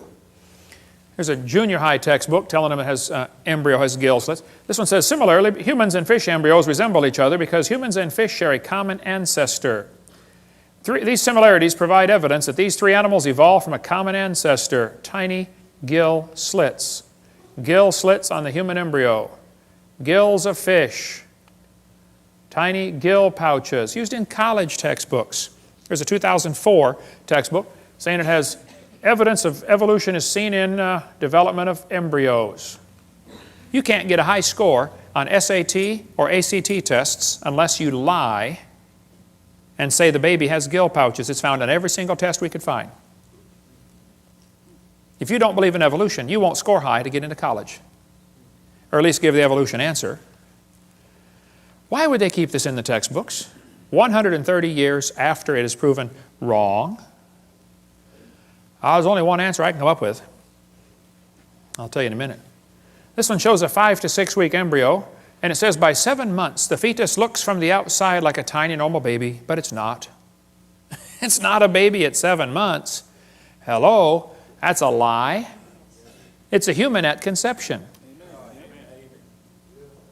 34% of babies born at 5.5 months will survive. One lady had surgery on her baby before it was born. Cut the mother open, cut the uterus open, and the baby's holding the doctor's finger at 5 months along. Let's see, the angel of the Lord said, behold, thou art with fetus. No, I believe he said you're with child, didn't he? Yeah, it's a child before it's born. Yeah. Scott Peterson is accused of murdering his wife and unborn child. Now, Paul Azan, you hypocrite. Don't you think it's okay to have an abortion, and yet you call it an unborn child? Scott Peterson is found guilty of murdering his wife and son. That's because in California you have to have a double homicide to get the death penalty. So they want it to be a son or a child, but the rest of the time if you want to have an abortion it's okay. Now it's not a child, it's just a fetus. Well, let's get consistent here, folks, okay? Which is it? All right? More about embryology on this one, but why do they keep this in the textbooks? It's very simple. That's the only way to justify abortion. They want you to think it's not human yet. Somebody wants to reduce the population of this planet. And abortion has already done 20% of the entire world's population has been killed by abortion. 1 billion people. Let's see, Hitler killed 6 million, Stalin about 100 million, abortions 1,000 million. That's going to work. We'll cover more on that on video 5. Anna Rosa had her arm chopped off in a botched abortion. She was born anyway. They thought they killed her. Everybody says, oh, that's terrible. What if they would have cut her head off instead? We never would have heard about Anna Rosa. Now, I live in Pensacola. You might have heard of my town. We've had 2 doctors that were doing abortions shot and killed. Several clinics have been blown up or burned down. I did not shoot any doctors, and I did not blow up any clinics, okay? And I don't think Jesus would do it that way. He grew up under Roman control. He didn't go around blowing up tanks and burning down bridges, okay? But when the first doctor got shot, I was preaching in Fort Lauderdale. The next day I flew home, and right in front of me on the airplane were 2 women from NOW, the National Organization for Wild Women. And they were flying up to Pensacola, going to have a big rally and march around town, you know. As we got off the airplane, and I noticed on their shirt it had in huge block letters, choice above all. So, being my mild-mannered self, I said, excuse me, ma'am, what does this mean, choice above all? She said, a woman ought to have a right to choose. I said, choose what? She said, choose to have an abortion. It's her body. I said, well, yes, ma'am. If she wants to abort her body, I suppose that's fine. But it looks to me like she wants to abort somebody else's body. When you consider half of them are male, think about it. It's not her body. I said, by the way, ma'am, I'm kind of curious about this. I have 3 kids. I delivered one of my kids at home. I used to raise hamsters. I taught biology and anatomy. I'm kind of familiar with this process. I said, why does the woman's right to choice stop at birth? Why don't we let the mother choose to kill it after it's born? Be a lot safer and simpler. Hey, why don't we extend abortion rights up until the kid's 2 years old? I know a lot of mothers with a 2-year-old that have thought about it a time or two. I won't ask you to raise your hand, but I know you're out there. I got it. Let's extend abortion rights up until the kid is 18. I bet they'd behave a lot better. Son, one more time and I'm going to abort you. Hey, teacher, where's Johnny today? Oh, he didn't do his homework yesterday, so his mommy aborted him. Hey, grades would skyrocket, wouldn't they? By the way, Peter Singer is pushing for abortion after the baby's born. He's trying to get legislation passed so you can kill the baby up to 28 days after it's born and still call it an abortion. Have you ever noticed the news media calls them pro-choice and they call guys like me anti-abortion? I'm not. They do that anti-abortion because it's a negative sounding term. Pro-choice is such a positive sounding term. How about let's call me pro-life and call them pro-death? And we both get a positive sounding term. That's why I refuse to take the paper. I just can't stand their liberal slant on everything. We get a call once in a while. Hey, you want to take the Pensacola News Journal? I say, no, ma'am, we don't have a parakeet. That's what I tell them. See, the media will ignore the wishes of the majority and they're going to push their liberal agenda. We'll cover more on that on part 5. Well, remember when the kids got shot in Colorado? Right away they jumped on the gun control issue. You know, if kids keep getting shot in our schools, maybe it's time to consider some other issues like should we have public schools? Or maybe should we teach them evolution? That's what did the Columbine shooting. Those kids were real strong believers in evolution. They made a videotape before the shooting. One of the boys said, he doesn't deserve the jaw evolution gave him. Look for his jaw, it won't be on his body. They were strong believers in evolution. They did the shooting on Hitler's birthday on purpose. They shot Isaiah Shoals just because he was black. Eric's t-shirt said natural selection. And then Rosie O'Donnell said, see, we need more gun control. Rosie, Rosie, Rosie. Blaming guns for Columbine is like blaming spoons for Rosie O'Donnell being fat. It's not the spoon's fault. It's not the gun's fault, okay? Maybe certain criminals ought to be publicly executed. Maybe that's time to think that one through one more time. Maybe all law-abiding citizens should be required to carry guns to protect themselves. Suppose every teacher in the public school was required to be armed. Just suppose. How far down the hallway would those kids have gotten? Somebody sent me this button, proudly unarmed. Would you wear this? What does this say to a criminal? Rob me. Isn't that exactly what it says? Of course. The Founding Fathers gave us the Second Amendment so we could keep and bear arms, and it wasn't so we could go duck hunting. The purpose of the Second Amendment was so we could defend ourselves if the government goes bad. Last-ditch defense against an evil government is an armed citizenry. You ever notice a lot of animals that eat grass have horns? Did you know you don't need horns to eat grass? The purpose of the horns is to explain to the lion, stay off my back. I just want to eat the grass, leave me alone. And I think everybody ought to be armed, not so we can hurt anybody, but just so we can explain to people, leave me alone. Don't take my stuff. Don't break into my house. Don't steal my car. Don't come hurt my family. Okay? Thank you. I probably waited too long. I didn't start my kids shooting until they were about 3. I probably should have started about 2, you know. Here's the logic they use to justify abortion. They're going to say, well, it's not human. Oh, brother. You're either dumb or you're lying. It's human at conception, okay? They're going to say, well, it's not viable. It can't live on its own. You're not viable yourself stark naked on the North Pole, you know. Can't live on its own. I know kids that are 25 that still come borrow money from Dad. Hey, Dad, can I borrow some money? You ought to be able to live on your own by now, son. They're going to say the child may be unwanted. There's kids that are already born that are unwanted. My parents moved 4 times when I was growing up, but I found them every time. By the way, there's probably 5 people in this room that have had an abortion. Now you listen carefully. God loves you. He can forgive you. It's not the unpardonable sin. God can use you in a powerful way. But don't you go through life justifying it. Don't say it was okay. No, it wasn't okay. It was murder. So confess it, forsake it, get right with God, and go serve God with your life, okay? Amen. Half the Bible is written by murderers, okay? You're in good company. They're going to say, well, the child may be unwanted. A lot of people are unwanted. Year after year, the number of people waiting to adopt is about equal to the number of abortions. The babies are not unwanted, okay? They're going to say, well, the child may be a financial burden. Show me a kid that's not. Anybody got a kid that's not a financial burden? They're going to say it may be from rape or incest. Well, then you kill the rapist, not the baby. Execute the rapist and adopt out the baby. It's not that complicated. Hey, did you know it's illegal to shoot deer at night with spotlights in just about every state? Is it illegal in Tennessee to shoot deer at night with spotlights? You got to give them a sporting chance, right? Let's give the baby a sporting chance. Pass a law in Tennessee that says if a lady goes to have an abortion, the nurse will have a jar of marbles, and we're going to have a lottery, okay? 1 marble for baby, 1 for mother, and 1 for father. And 1 for doctor. And 1 for governor. And let's put several in there for the past president. And let's really have a choice. Now, if he's not alive, why is he growing? If he's not a human being, what kind of being is he anyway, huh? She says, honk if you're pro-choice. It's easy for her to be pro-choice. She's already been born.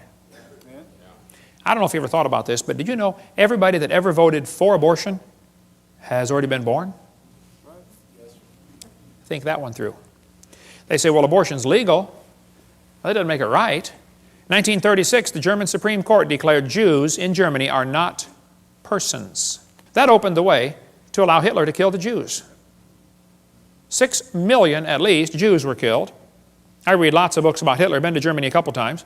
Hitler said, I have the right to exterminate an inferior race that breed like the vermin. Hitler thought the Jews were an inferior species. He said the Germans are the superior race that deserve to rule the world. Hitler was killing the Jews to make more living space for the Germans. He sought to make the practice of Germany conform to the theory of evolution. Hitler said, if you want these criminals, I'll send them to you on luxury ships. You know, in 1938, the Jews could have been saved, but America refused to take them. Every country but Sweden refused to take the Jews. Hitler's book and his mind was captivated by evolutionary thinking, probably since he was a boy. Evolutionary ideas lie at the basis of all that is worst in Mein Kampf. Hitler thought it was the duty of the strong to trample the weak. In his book, Hitler said, nature does not desire the mating of weaker with stronger individuals, even less does she desire the blending of a higher with a lower race. Who's a higher race, Adolf? He kept talking about the mingling of Aryan blood all through his book. He talked about Aryan races, lower peoples. Well, I found Hitler's hit list. Hitler thought the blonde-haired, blue-eyed Norwegians were close to pure Aryan.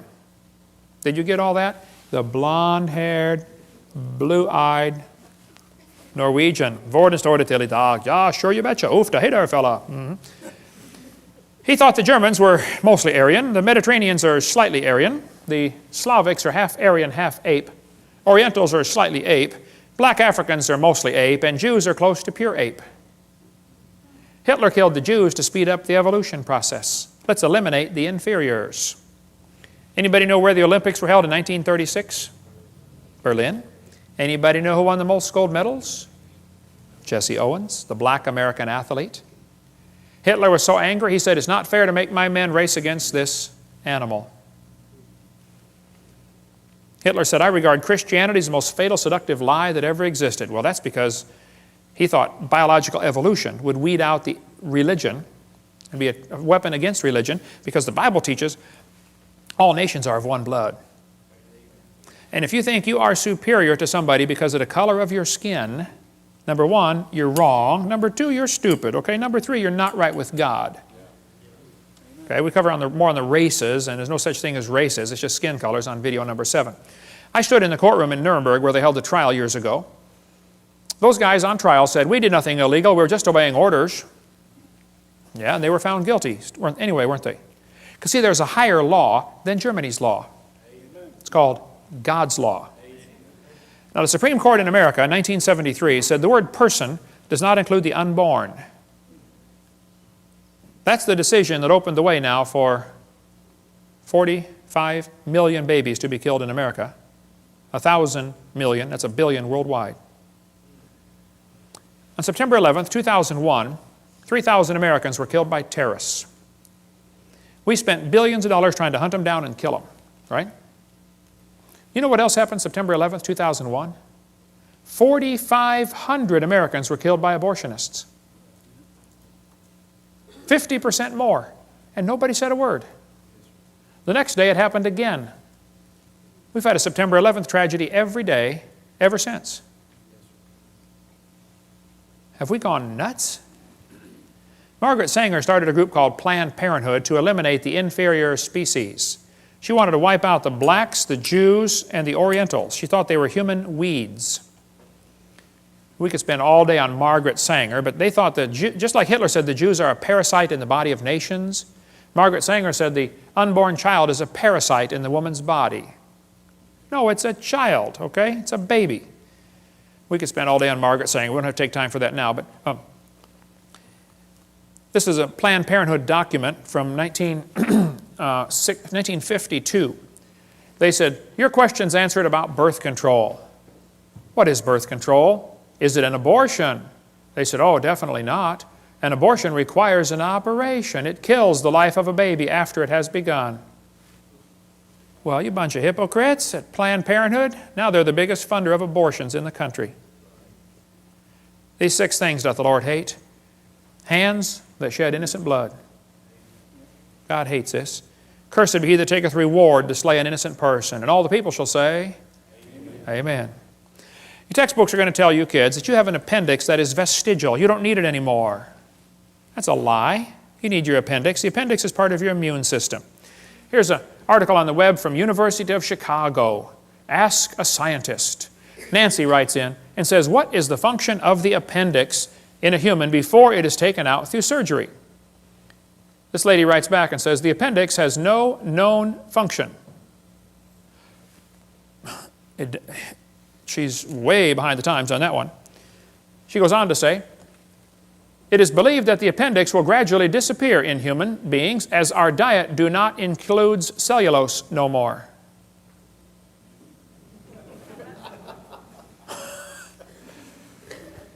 Our diet do not include cellulose no more. University of Chicago. Wow. Good place to get an education. Not in English, apparently. But in the first place, this is not true, okay? The appendix is part of your immune system. You need your appendix. The appendix activates killer B cells like your thyroid activates killer T cells. It's true you can live without your appendix. That's true. You could live without both your legs and both your arms and both your eyes and both your ears also. Doesn't prove you don't need them. If you take your appendix out, you got a much better chance of getting all sorts of diseases. This textbook says the whale has a vestigial pelvis. Many organisms retain traces of their evolutionary history. For example, the whale retains pelvic and leg bones as useless vestiges. National Center for Science Education teaches, Bossy the cow evolved to blowho the whale. The cow evolved to the whale. And the evidence is the pelvis. Whales have a vestigial pelvis and leg bone that serve no purpose. They have hind limb bones that have no function. Just imagine whales walking around. It's true. Well, here's the bones they're talking about right there. Just imagine the whale walking around. I have tried and tried to imagine, and I just can't do it. Almost every type of whale has these bones right there in the abdomen.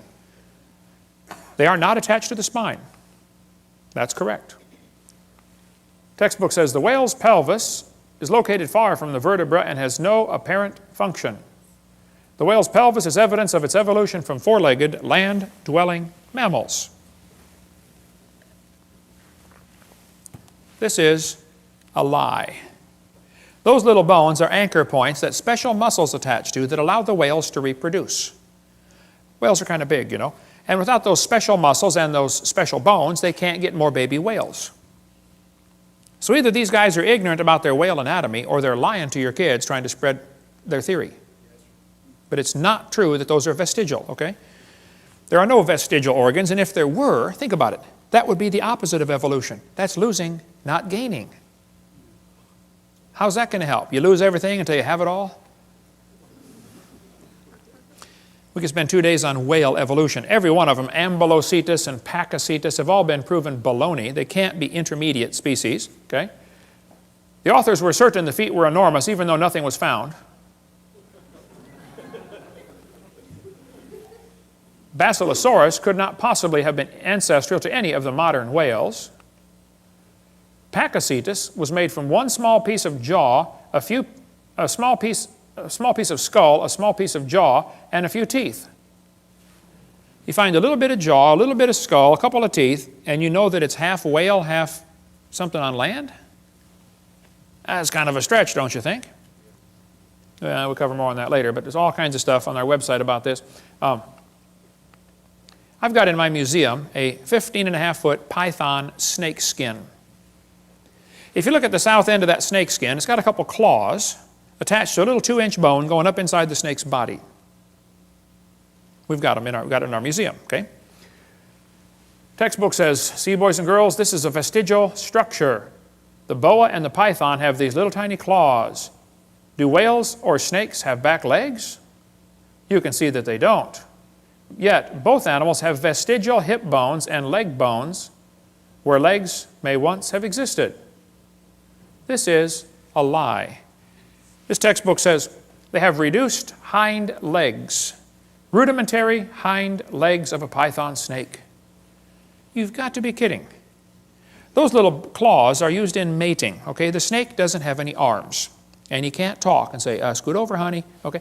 This has nothing whatsoever to do with walking on land. It has to do with getting baby snakes. So once again, somebody's real dumb about their snake anatomy, or they're lying to your kids trying to spread their theory.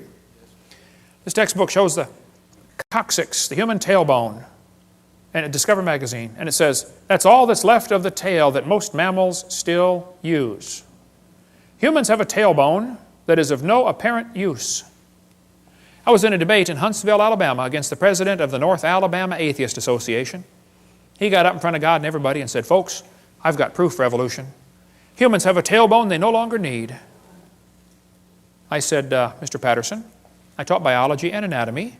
I happen to know there are 9 little muscles that attach to the tailbone, without which you cannot perform some valuable functions. I won't tell you what they all are, but trust me, you need those muscles. I said, now, if you think the tailbone is vestigial, I, Kent Hovind, will pay to have yours removed.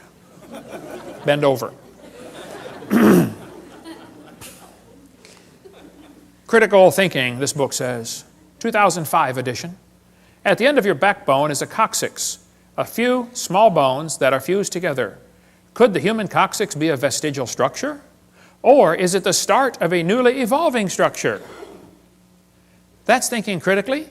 They give the kids 2 answers, 2 options, both of which are wrong. There's a third option, you know. Maybe it's fine just like it is. Notice they don't give that as an option, do they? Maybe it was designed to support your colon and support your lower back for posture when you sit, and 5 or 6 other things you can read your Gray's Anatomy about, okay? They say, aren't babies born with tails once in a while? No. Well, that baby's got a tail right there. No, he doesn't. It's not a tail. That's just fatty tissue. There's no bone, no muscle, no cartilage. It's not even lined up with the spine. It has to do with the way the baby develops inside the mother. There's fat around the nervous system to protect it until the bone grows around it. Generally, the fat is resorbed into the system as the baby grows and develops bone. But on extremely rare occasions, the fat is excluded outside the body like a big wart. So what you do, you cut it off, sew it up, put a diaper on the kid, and send him home. It's just nothing like it's just like a wart. That's all it is. Cut it off. It's not a tail. This one says the coccyx is a small bone at the end of the human vertebral column. It has no present function, and is thought to be the remainder of bones that once occupied the long tail of a tree-living ancestor. They told me when I was a kid, man used to have a tail, but he lost it because he didn't need it. I thought, didn't need it? Have you ever thought how handy a tail would be? Have you ever come to the door with 2 sacks of groceries? Man, wouldn't that be nice to be able to grab that door and walk right in there? You could drive down the highway and hold that can of Coke and tune the radio knob all at the same time. Lost it because we didn't need it. That's a lie. Everything used as evidence for evolution has been proven wrong. If real evidence exists, I'd like to see it. We'll pay $250,000 for real proof for evolution. But don't lie to me. I think you ought to demand that your school board cut out pages with lies on them. Don't put up with that stuff. I was speaking at University of West Florida, and this one biology teacher said, "Hovind, I don't think we should deface textbooks." I said, "What do you mean?" He said, "Well, tonight you said we should cut out the pages with this stuff on it. We shouldn't deface a textbook."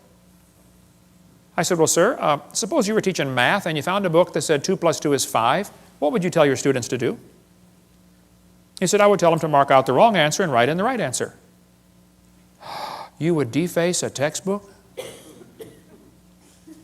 I said, "Now, sir, you teach biology, don't you?" He said, "Yes, I do." I said, "Well, suppose you found one of your textbooks that taught the embryo has gill slits or the snake has a vestigial pelvis or, all this stuff I covered tonight. Are you going to tell your kids to tear that page out?" He said, "Oh, no, no." I said, "Would you tell them to mark it out and then write something in the column that it's not correct?" He said, "No, no, no." I said, "Would you at least put a warning sticker in the front cover that said, 'Hey kids, the information on page 85 is wrong'? Would you at least warn them?" He said, "Oh, no, no." I said, "You would correct a math book, but you won't correct a biology book."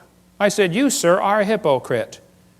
And the folks in this county need to help you get a different job picking peaches or changing tires. But you got no business taking our tax dollars to lie to these kids coming through your class. We're paying for this school. Why don't you be respectful and resign or quit lying to the kids?"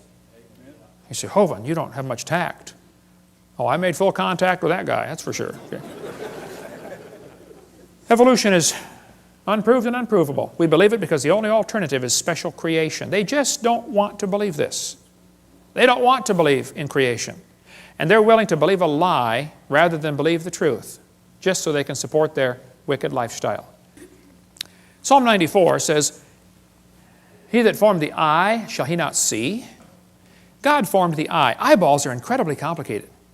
Charles Darwin said, "To suppose that the eye could have been formed by natural selection seems, I freely confess, absurd." But then he goes on for 3 or 4 pages and says how he thinks it happened anyway. Your eyeball's amazing. You know, at the back of your eye, there are 137 million light-sensitive cells in 1 square inch, called your retina. All of them wired straight to the brain. How would you like to hook up 137 million electrical connections in 1 square inch? My Heavenly Father did. He's pretty smart, isn't he? Now, I debated one atheist one time, and he said, "Hovind, the eye is an example for evolution because it's poorly designed." I said, "What on earth are you talking about?" He said, "Well, the light comes into your eye, and then it goes through blood vessels in front of the retina."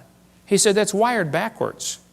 He said, "The octopus has a much better eye because their blood vessels are behind the retina." I said, "Sir, let me just explain something to you, okay?" I said, "We live in the air." Now, air is a pretty poor insulator for UV light. So your body is designed with the blood vessels in front of the retina. That's your body's last defense against ultraviolet light. Now, octopus live in the water, okay? Water blocks UV light, so they don't need their blood vessels in front. See, we're designed for living in air, and they're designed for living in water. Now, if you want to swap eyes with an octopus, you just go ahead, sir, but you're going to be blind in a few days, okay? Because they don't have the blood vessels in front to block the UV light. What a dumb evidence for evolution. What they're trying to say is, well, God wouldn't do it this way, so it must have evolved. Well, that's a silly argument for evolution. Maybe you just don't understand why it was designed that way. I think man's understanding of the human body is about like putting a 5-year-old kid under the hood of your car and saying, "Hey, kid, take out whatever this thing doesn't need." You don't know what any of it does. You can take it all out, right? You know, your eyeball's amazing. It would take a minimum of 100 years of Cray computer time to simulate what takes place in your eye many times every second. Eyeballs are amazing. But this textbook says, the complex structure of the human eye may be the product of millions of years of evolution. Why doesn't God get the glory for what He did? This textbook shows the kids a bird eye and a reptile eye, and it says right up here, boys and girls, you can better understand how the eye might have evolved if you picture a series of changes. You have to imagine how it happened. Just imagine the eye changing. That's not science, imagining how it happened. Where's the evidence? See, evolution only takes place in the imagination. Never takes place in reality. They're lying to you, okay? He that formed the eye, shall he not see? Science deals with things we can observe and study and test. You don't observe anything about evolution. If you have something that's designed like an eyeball, it demands a designer. If painting is proof there was a painter, even if you never see the guy. A building is proof there was a builder, and a watch is proof there was a watchmaker, and design, the creation, is proof there was a creator. See, design simply demands a designer, period. The invisible things of Him from the creation of the world are clearly seen. They are without excuse, the Bible says. There's no excuse.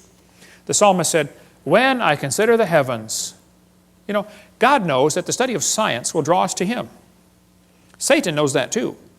So Satan has worked really hard in the field of science to make sure it pushes kids away from God. And we need some good godly science teachers to get involved in the school system and turn this thing around, okay? And by the way, we can prove the existence of God by the impossibility of the contrary.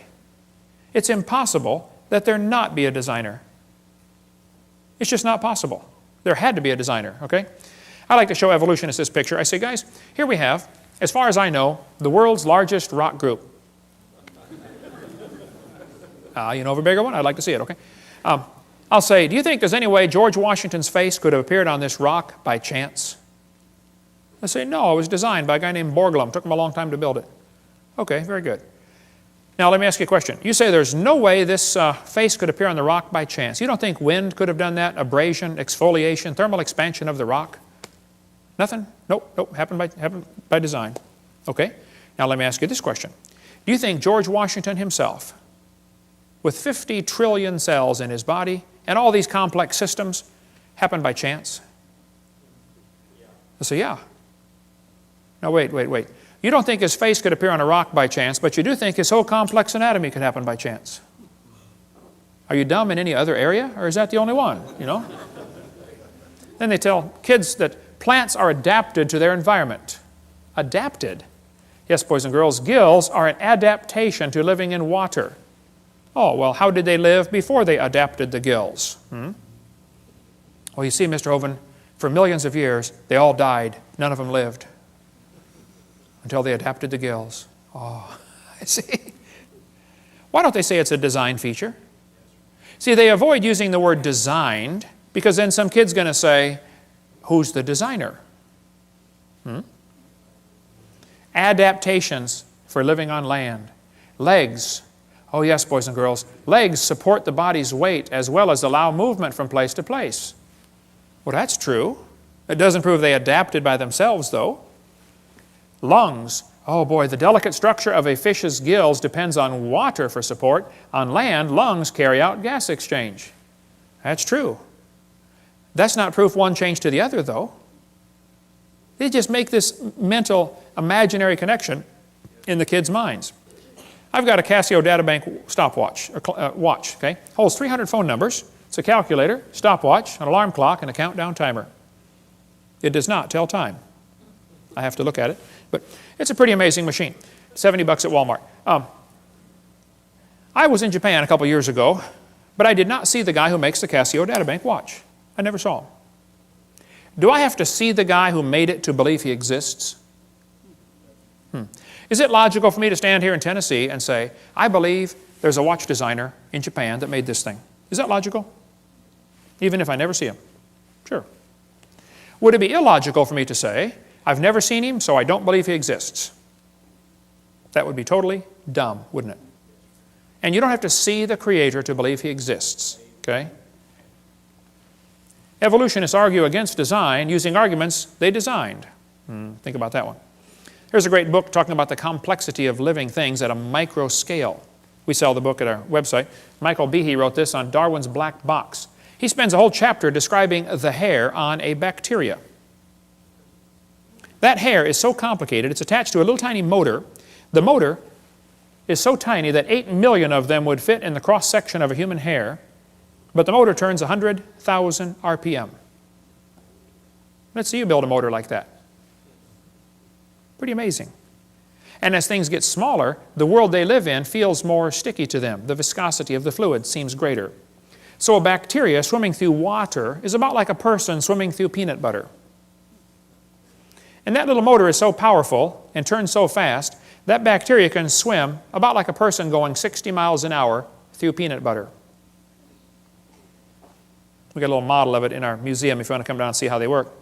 And the textbook says, humans probably evolved from bacteria more than 4 billion years ago. What? They can swim through peanut butter 60 miles an hour. We should sign them up for the Olympics, man. We evolved from them. We're getting worse, not better. It's a lie. Nothing this small and complex could have happened by chance. This is a great book that we sell in our bookstore. Just simple illustrations. Could a box evolve?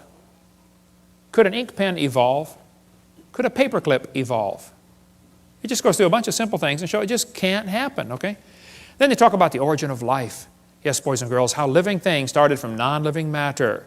This is pure baloney, how they teach this in the books. We're going to cover that after a quick break. Cover a few more lies in the textbooks and then tell you what you can do about it. Some practical steps to fix the problem right after the break. In the last 2 sessions, we covered 15 lies found in the typical textbook. I taught high school science for 15 years, and I'm not against science, I'm not against schools, I'm not against teachers, but I'm against lies. Just don't lie to the kids, okay? The Bible says in the book of Proverbs, "Cease, my son, to hear the instruction that causeth thee to err from the words of knowledge." Don't listen to things that are simply not true, okay? Get the lies out of the books. The Bible says God created all things, and it says, "Heaven is my throne and earth is my footstool." Hath not my hand made all these things? God made everything. And the Bible says God formed the entire world. The Bible says God created great whales and every living thing. Now the textbooks in school are going to teach your kids that every living thing happened by itself.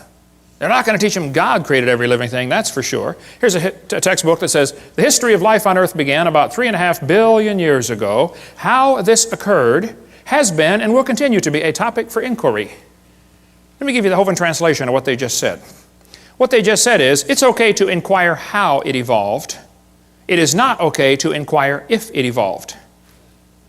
Hey kids, you're allowed to research, how did evolution happen? And if some kid says, well, maybe it didn't happen at all. Oh, shut up, kid, you're out of my class, okay? The only way you can research is, how did it happen? You cannot even ask the question, did it happen? That's not education. That's indoctrination. Okay? I'm sick and tired of paying for that stuff. Now, nobody knows how a mixture of lifeless chemicals spontaneously organize themselves into the first living cell. Paul Davies said, nobody has a clue how life got started from non-living material by itself. There is not even a good theory how it can happen, but the textbooks are going to teach your kids it just happened, okay? They just tell them, hey, it happened. And you can't even consider the option that maybe God made it. Here's what happened. Back in the 50s, 2 guys, Miller and Urey, decided to figure out how life evolved.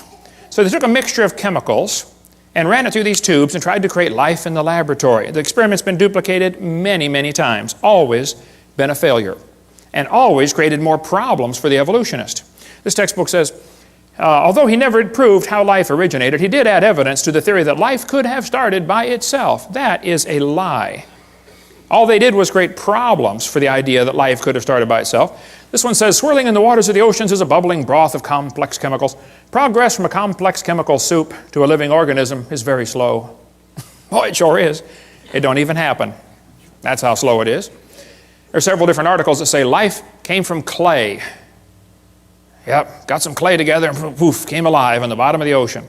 They did not address the origin of life in Darwin's book, and it's never been figured out since how life could have started.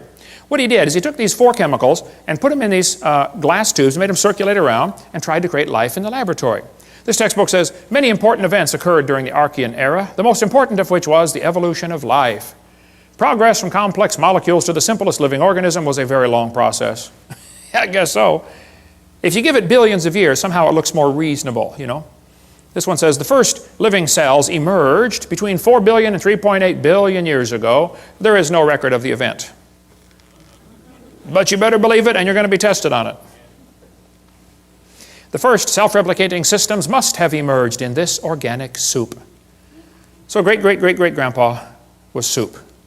This is one of the lies in the textbooks you kids have to face. Nobody has a clue how life could have gotten started by non-living chemicals. Even Haeckel confessed, he's the guy we talked about in the last session, that made up the idea that the embryo has gill slits, so they could justify abortion. Haeckel said, he claimed that spontaneous generation must be true, not because it had been proven in the laboratory, but because otherwise it would be necessary to believe in a creator. Well, Ernst, I'm sorry, bud, that's just the way it goes. Okay, there's a creator, whether you like it or not, okay? So have they really produced life in the laboratory? Oh, they haven't even come close. Here's what they did. They took 4 gases. They took methane, ammonia, water vapor, and hydrogen, ran them through these tubes, ran it through a spark chamber supposed to simulate lightning. And say, we're going to put them together and make life in the laboratory. At the bottom of the flask, they got this red goo, and they kept draining the goo off, because if it went through the spark again, it would destroy it. So they had to make the goo and then save it from the next spark, okay? They said in the textbook here it was rich in amino acids, this red goo was. Well, that's simply a lie, okay? They didn't come close to making life. The problem is they had a reducing atmosphere. In other words, he excluded oxygen. You can look at his 4 gases. There's no oxygen there. He knew if he had oxygen in there, it would oxidize whatever chemicals tried to combine. You cut a banana open and lay it on the table, it turns brown, it oxidizes. You don't paint your car, and it oxidizes, it rusts. Well, living cells will oxidize quickly in the presence of oxygen. So he didn't put any oxygen in there. That creates a serious problem, because if you have oxygen, you cannot get life to come from non-living chemicals. The problem is ozone is made from oxygen, and ozone blocks UV light, and UV light destroys ammonia, and ammonia is one of the 4 gases he's got. So you cannot get life to evolve with oxygen, and you cannot get life to evolve without oxygen. Because if you don't have oxygen, you don't have ozone, and now your ammonia gets destroyed. It's just not going to work either way. And the earth has always had oxygen, even more than today. This guy said, what evidence is there for a primitive methane, ammonia, atmosphere on earth? The answer is there is no evidence for it, but much against it. We find in general no evidence in the sedimentary distribution of carbon, sulfur, uranium, etc., of an oxygen-free atmosphere ever existed on the earth. If somebody tells you the early earth had a reducing atmosphere, you tell them Kent Hovind said they're confused or they're deliberately lying, because it's not true. The earth has always had oxygen. This article said, it's suggested from the earliest dated rocks at 3.7 billion years ago, earth had an oxygenic atmosphere. They've always known the earth had oxygen, even more than we have today. We covered that on seminar part 2, how the early earth probably had even more oxygen, made them live longer. This textbook says there was no oxygen on the earth, which is a lie, and then it says the rocks absorbed it. Hello? How can they absorb it if it wasn't there? Well, think about it. Second problem they had with the Miller experiment, they filtered out the product. That is not realistic for nature, okay? They saved the goo from getting sparked the second time because it would have destroyed it. What he actually made in this experiment was 85% tar, 13% carboxylic acid. Now, both of those are poisonous to life. If you make a mixture that's 98% poisonous to the other 2%, I don't think it's logical to say you've succeeded in creating anything that's going to help make life, okay? The problems are he made mostly only 2 amino acids. There are 20 different ones required to make life. 20 different amino acids. Now, these amino acids are kind of like letters of the alphabet, okay? You have to have 26 letters in the English alphabet to make all the words that we have. Well, you have to have 20 different amino acids to make all the proteins that your body has. With those 20 different amino acids, your body can build a bazillion different kinds of proteins. Kind of like you can make a lot of different words with the same 26 letters, okay? What he actually made was a couple of letters, like 2 of the letters of the alphabet, by combining these gases.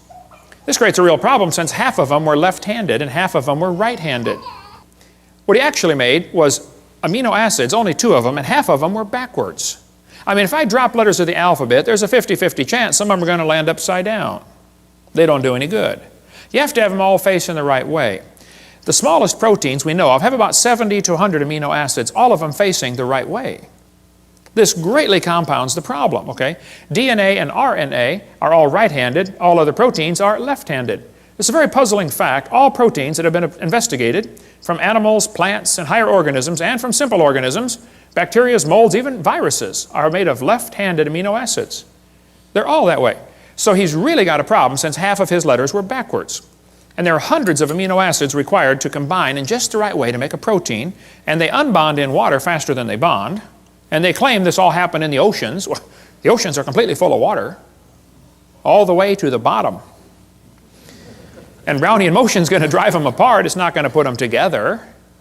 One of the lies in the textbooks is that they made life in the laboratory. They have all they've done. Every experiment has made the problem worse for the evolutionist, okay? These spontaneous generations do not occur spontaneously in water. Life is not going to get started in this way. There's a whole lot more in the book, Icons of Evolution, if you want a lot more on the subject to go down deep. But they got this weird idea in their head that all they have to do is get all the right chemicals together and then add energy and it'll make life. Okay, well, let's do an experiment. Let's put a frog in a blender and turn it on. In a matter of moments, you will have frog nog.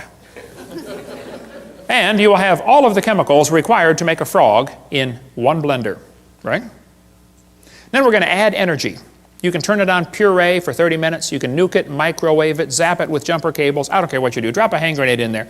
Add all the energy you want, okay? How long will it take to reassemble the frog? It'll never happen. See, just getting the chemicals together isn't the problem. You go to the mortuary, you got a dead body laying there, you got all the chemicals required for life right there in one spot. Bring it back to life. Life is something different. I don't think science has ever defined that clearly, but they talk about how we all came from this early life form. Once this first life form got started, this single cell, then it evolved into everything else. Like this textbook shows the kids that a bacteria slowly evolved to a human. These trees of life are absolute propaganda. There is no evidence for any of these, okay? Even Mary Leakey said, those trees of life with the branches of our ancestors, that's a lot of nonsense, okay? Stephen Gould said the evolutionary trees that adorn our textbooks are not the evidence of fossils, that's for sure. There is no evidence that any animal is related to any other kind of animal. But this textbook says, all the many forms of life on earth today are descended from a common ancestor found in a population of primitive unicellular organisms. There's no such thing as a primitive unicellular organism. If it's alive, it's complicated.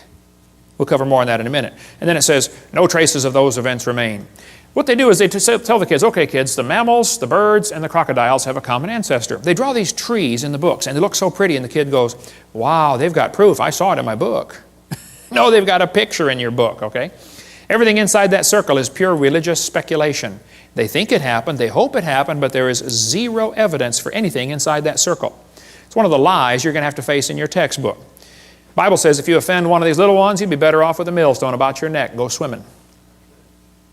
These folks teaching evolution are in serious trouble when they stand before God.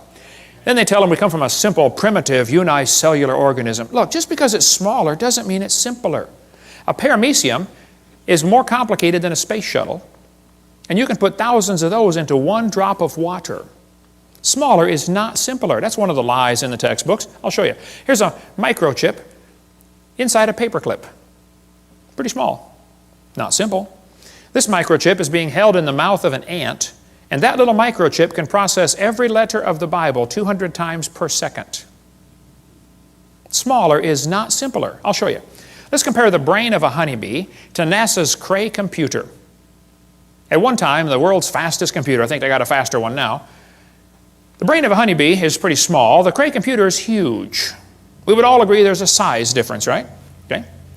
Now, the Cray computer could do 6 billion calculations per second. It was estimated that the honeybee's brain is doing about 1 trillion calculations per second, 1,000 billion. So that little honeybee brain is about 133 times faster than a Cray computer.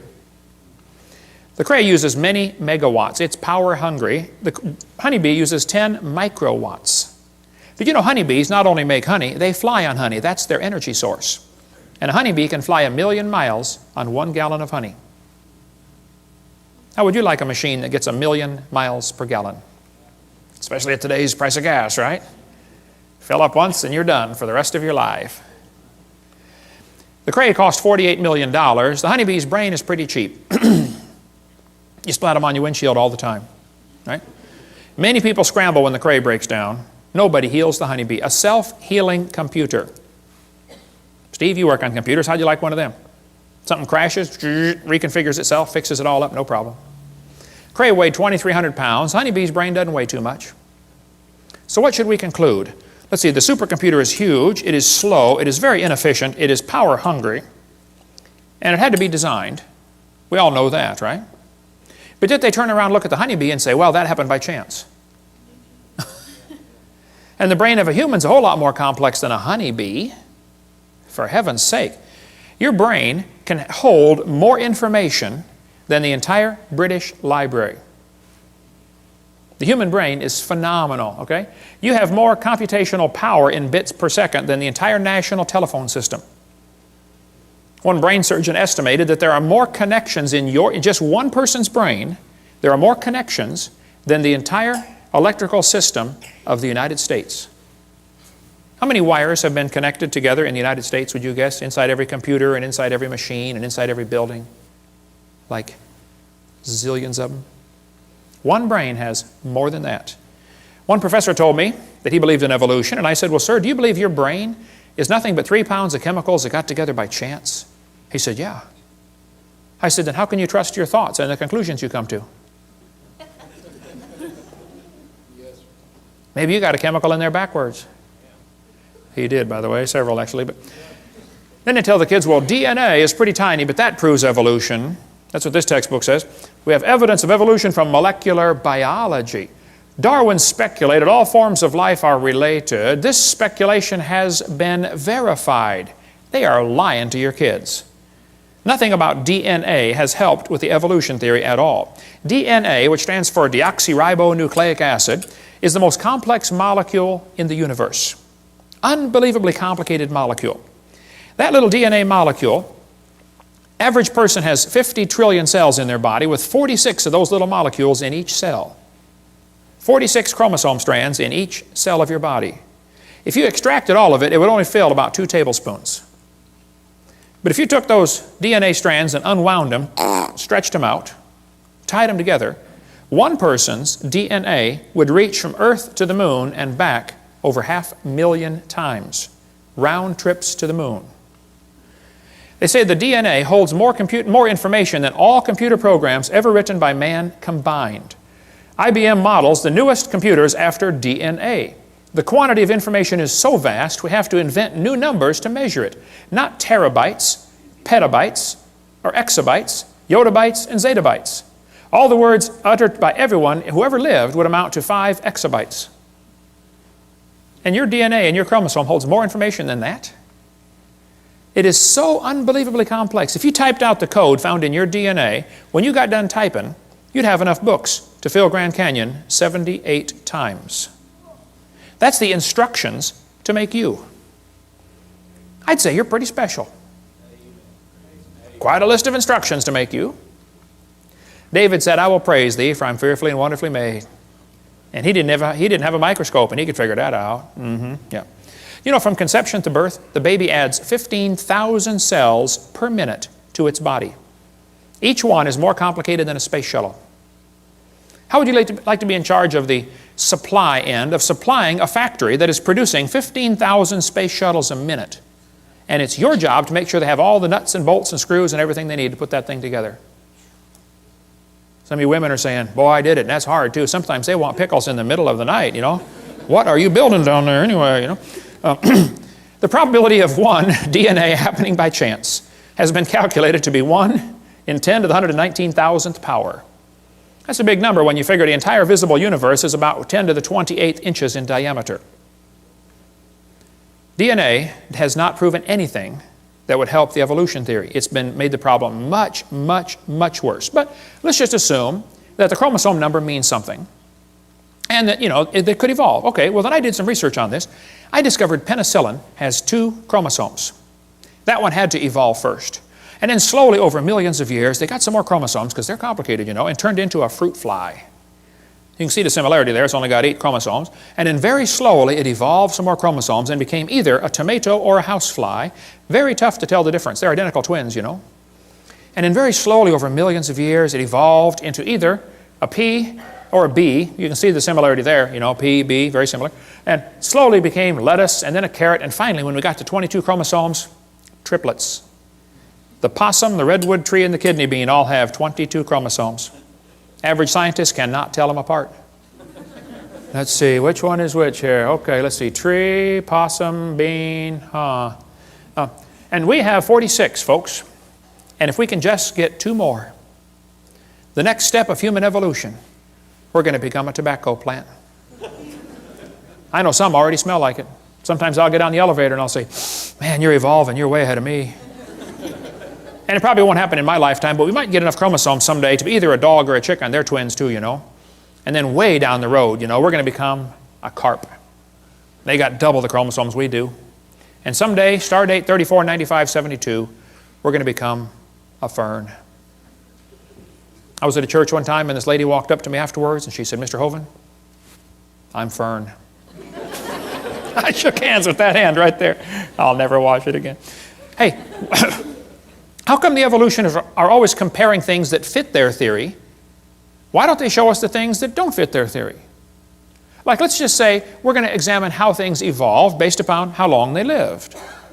Well, we could arrange animals by how long they live, and we'll find out the hamster evolved first, slowly turned into a cat, and then a canary, and then a dog, and then a chimpanzee, and an alligator, elephant, horse, turtle, and human. We made it, folks. We made it. Let's arrange the animals based on how long they're pregnant, their gestation period. Well, in that case, the possum, only 13 days. How'd you like that, ladies? Only be pregnant for 13 days. Not bad, huh? Yeah, I'd have a bunch of kids in. Slowly evolved into a hamster, then a rat, then a rabbit, kangaroo, on down the list, and the elephant. 640 days. They are the winner. The most evolved creature on earth. Or maybe, you can see here the cat and the dog are identical twins, you know. Maybe we should arrange them based on how much they weigh in their adult form. Well, the shrew only weighs 4 grams. Slowly it became a mouse. And very slowly, over billions of years, became a whale. The whale's the most evolved now. Why don't they show us these charts, huh? And why is it that amphibians have 5 times more DNA than mammals, and some amoeba have 1,000 times more DNA? They don't tell us these things because it doesn't fit their theory. It's impossible to arrange in any sort of evolutionary series based on just one little bit of facts. You better find all the facts. You find out this evolution theory fails miserably. But they tell the kids, we're going to think critically. Boys and girls, there are 20 kinds of amino acids. That's a fact. Explain how this fact supports the idea that all life shares a common ancestor. How's a Christian kid supposed to answer that for homework for Monday? Don't you see a built-in assumption in this question? That's not learning to think critically. Would the kid be allowed, teacher, to explain how this fact that all life forms have 20 amino acids, would the kid be allowed to say, maybe that proves the intelligence of a common designer? Maybe God gave all the animals the same basic 20 amino acids so that we don't have to just eat each other, you know. I mean, if they're all totally different, wildly different kinds, then we could only eat other humans. But see, God made it this way so the brown cow can eat the green grass and give the white milk and make the yellow butter, and I eat it and get the blonde hair. Maybe that's why there's all the same basic building blocks. Yeah. One of the lies they face in the textbooks is this idea that all these similarities prove a common ancestor. Well, let's pretend that it does, okay? This textbook says humans and orangutans are 96% similar, proving a common ancestor 15 million years ago. I don't think so. Humans and chimps have thousands of differences. Thousands of differences. Overall, this guy says the genetic difference is only 1.6%. Oh, that's what they used to think, but that's a lie. Barney Maddox was the leading genome researcher on this project. He said the genetic difference between human and chimpanzee is at least 1.6%. That doesn't sound like much, but calculated out, that's a gap of 48 million nucleotides. And a change of only 3 nucleotides is fatal to an animal. He said it's not going to happen.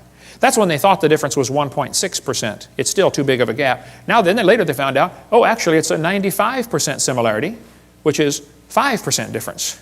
And just recently they said, oh no, wow, look at this, it's 7.7% difference.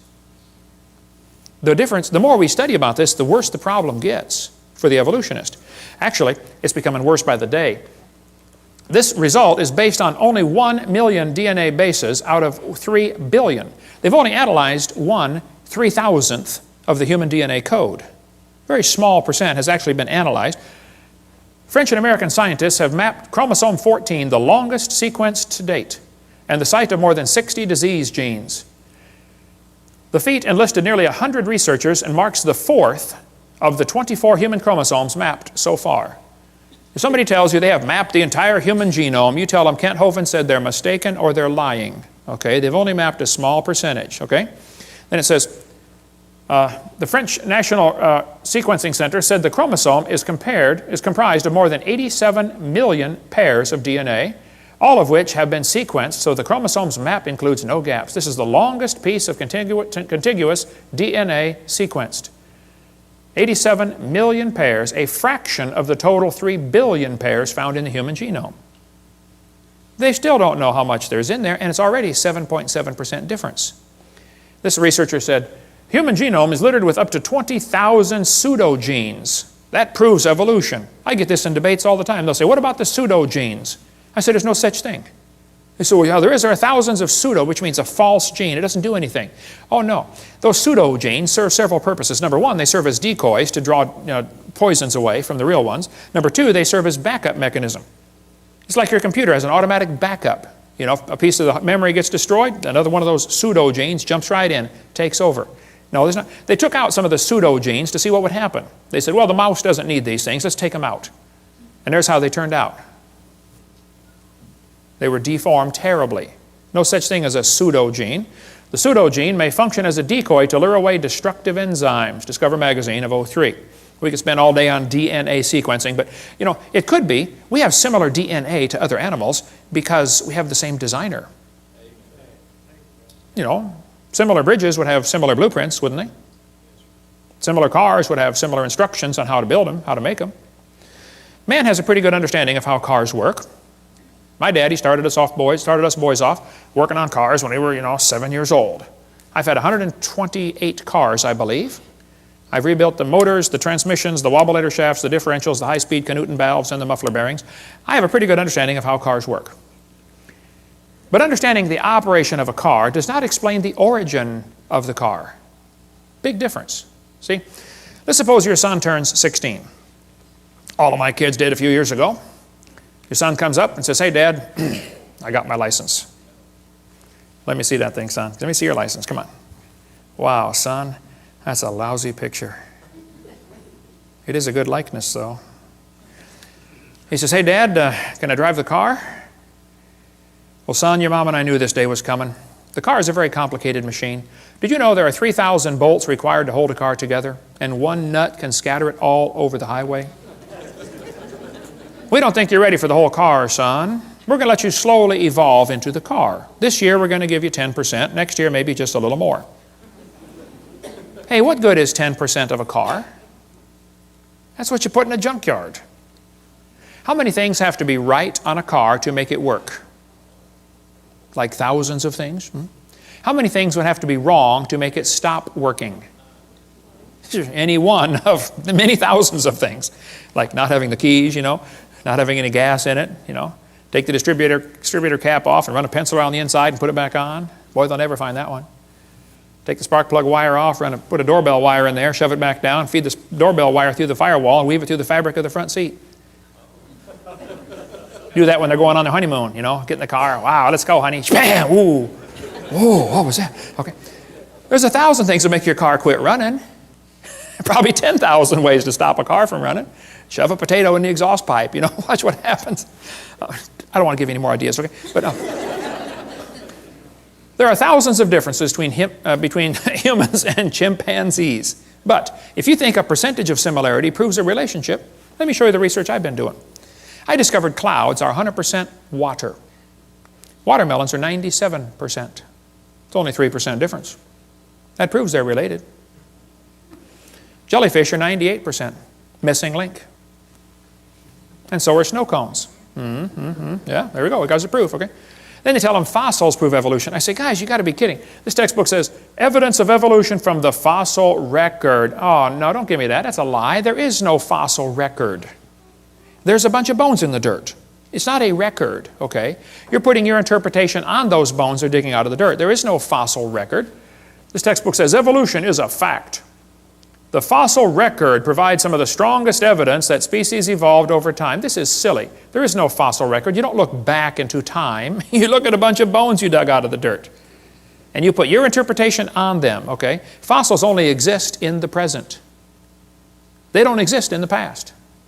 I mean, you're digging them up and it's 2005, okay? You can't say, wow, this fossil is 40 million years old. You don't know that. Okay? All we do is put our interpretation on the fossils. But the kids are taught fossils contribute to our understanding of evolution. Kids, keep in mind, dead animals do not reproduce or evolve. Darwin said, if my theory is true, numberless intermediate species ought to have be found in the fossil record. Well, I'm sorry. This guy said, since Darwin, many of these links have been found. Oh, they are lying to you. No missing links have been found. Even David Ropp, who believes in evolution, says, in the years after Darwin, his advocates hoped to find predictable progressions. In general, these have not been found. Yet the optimism has died hard, and some pure fantasy has crept into textbooks. You're kidding. Fantasy in the textbooks? That's a fancy word for a lie. Okay? And we could spend 2 days on the fossil record. There's no fossil record, and there are gaps all over the place. Every place where there ought to be something, they find nothing. No evidence for how the whale evolved, or how the birds evolved, or how the flowering plants evolved. No evidence whatsoever. If you find a fossil in the dirt, all you know is it died. You couldn't prove it had any kids, and you sure couldn't prove it had different kids. And why would you think a bone in the dirt can do something animals today cannot do, which is produce something other than their kind? Luther Sunderland wrote to major evolutionists all over and said, hey, where's the evidence for evolution? They wrote back and said, we don't have it, somebody else has it. He wrote to Colin Patterson because Patterson has access to the largest fossil collection in the world, British Museum of Natural History. Nobody's got more fossils than them. Patterson wrote a book about evolution, but he didn't show any missing links.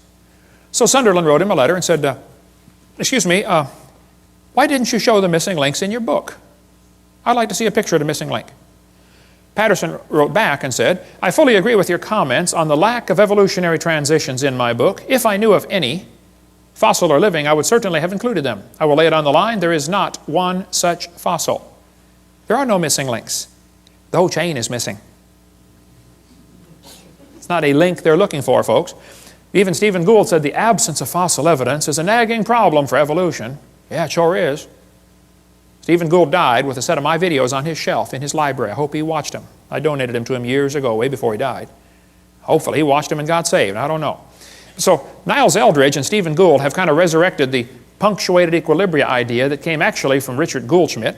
Goldschmidt said, the first bird hatched from a reptilian egg. They got so frustrated looking for missing links, and they couldn't find any, they said, well, this just proves evolution happened quickly. Oh, I see, yeah. And this bird that hatched from the reptile egg, who did it marry? Don't you have to have two in the same place of the opposite sex? I mean, what if you get two males? And don't they have to be at the same time in history? What if one's born just 10 years before the other one? Just missed it. You got to get them in the same place of the opposite sex at the same time, and they got to be interested. You got a whole bunch of problems, okay? Serious problems. Then they tell the kids to think critically. Which theory best describes the organism's evolution? Gradualism or punctuated equilibria? Look what they do. Kids, which theory is the best explanation? Slow evolution or fast evolution? Do you see how they're giving the kids two options, both of which are false? Which is correct, boys and girls? Elephants are orange or elephants are pink? Oh, man. Mom, what should I write for this one? I don't know, honey. Go do your homework. They're neither one. You realize how frustrating this is for Christian kids to go through public schools and have this kind of stuff day after day after day, and how it wears at their faith? And they finally just start giving the evolution answers.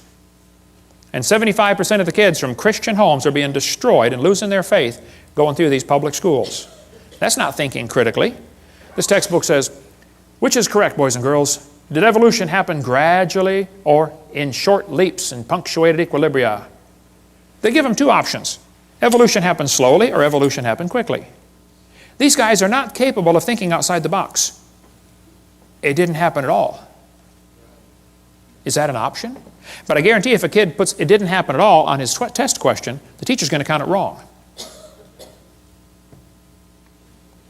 I debated Dr. Pigliucci from Knoxville, Tennessee, UT Knoxville. I said, Dr. Pigliucci, you've studied and taught evolution of plants for 10 years. You've received $650,000 in grant money to study the evolution of plants. What's the best evidence you know of for evolution? That was my question.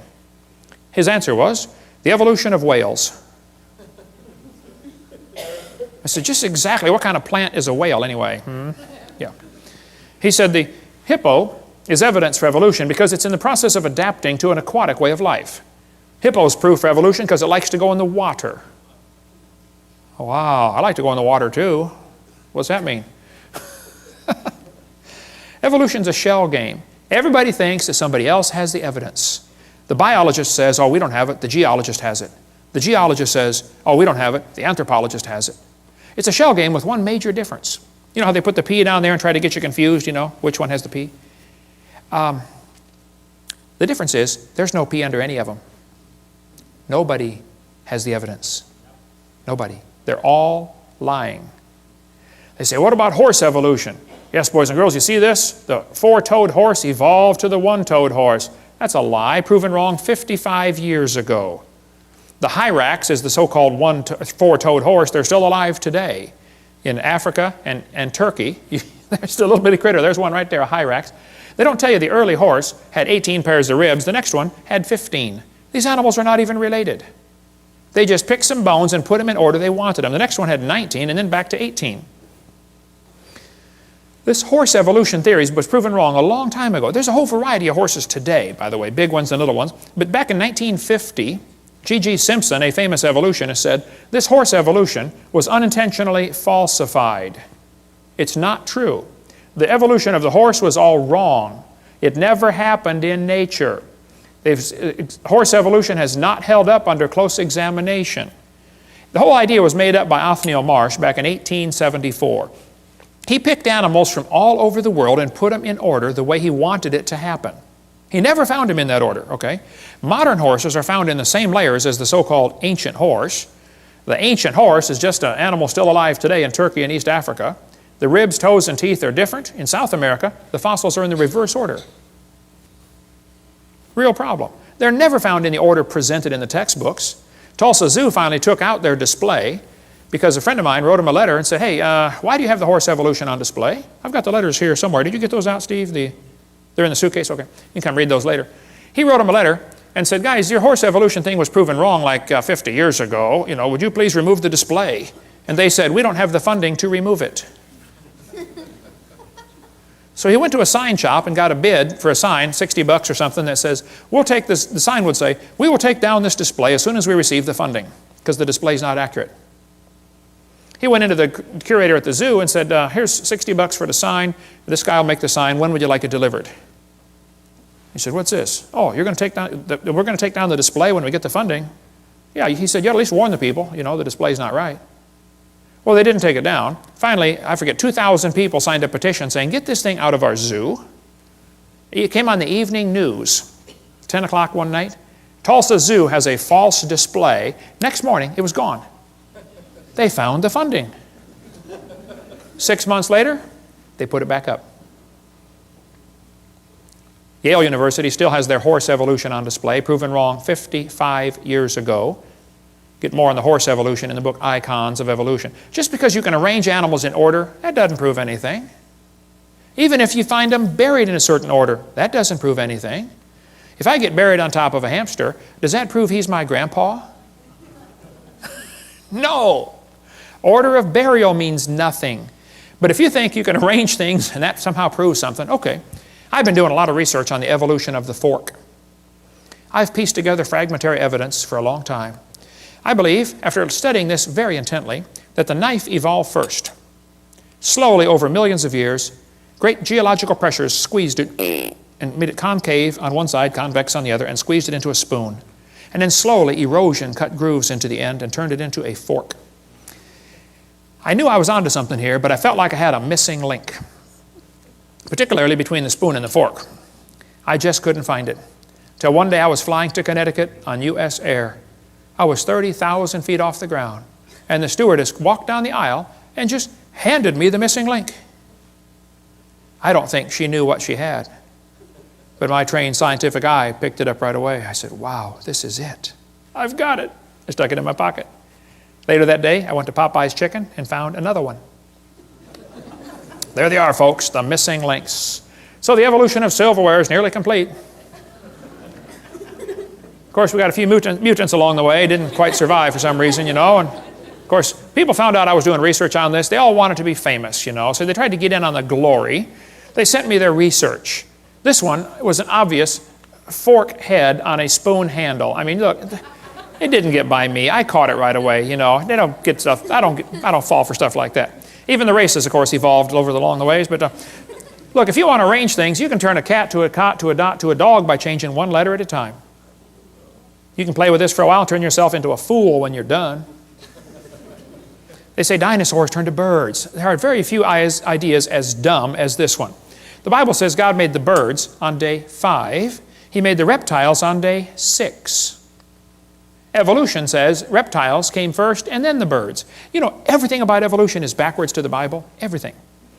But this article says, dinosaurs alive as birds, scientist says. Oh, wow, scientist says. Well, that proves it right there. Just like it gives some kind of authority. Wow, scientist says. This is absurd. Everything about the bird evolution is baloney, okay? Archaeoraptor was listed in 1999 as the missing link. Yes, boys and girls, breaking news, National Geographic, we found the missing link. They had a whole big article about the missing link has been discovered. Then a couple months later, oops, it was proven wrong. Everything about these feathered dinosaurs has been proven baloney. But guess what? They're still teaching it. Here's a whole book, The Feathered Dinosaurs of China. Well, you just got this recently? Why would they still be teaching something that's been proven wrong for 5 years? All this feathered dinosaur stuff is baloney. It's all baloney. We cover more on that in one of the debates I did. I forget which one, but they say birds are descendants of dinosaurs. Well, kids, in case you don't know, there are a few differences between a dinosaur and a bird. Okay, you don't just put a few feathers on them and say, come on, man, give it a try. It won't hurt too bad. It's just not that easy. See, reptiles have 4 perfectly good legs. Birds have 2 legs and 2 wings. So if his front legs are going to change to wings, somewhere along the line they're going to be half leg and half wing. Which means on that particular day he can't run anymore and he still can't fly yet, so he's got a real problem. Serious problem. They say Archaeopteryx is proof for evolution.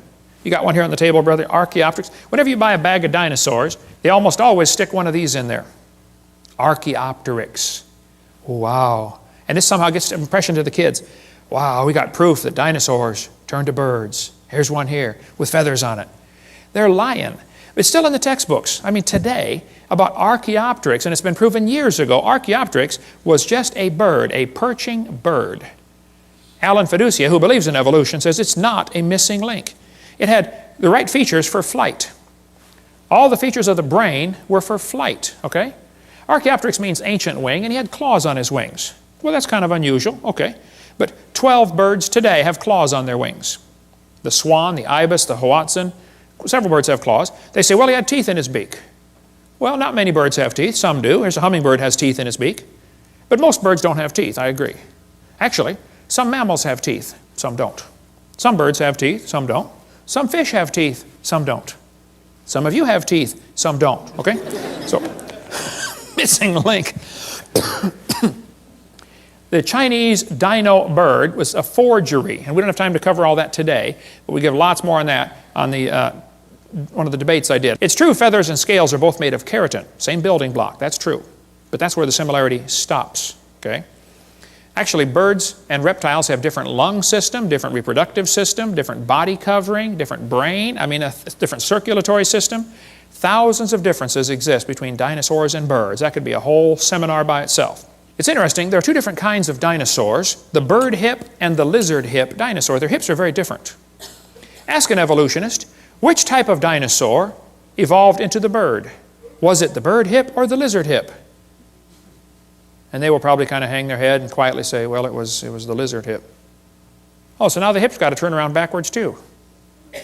In addition to the billions of other changes you got to make, there's no evidence of how dinosaurs evolved to birds. None. 0. So who's right?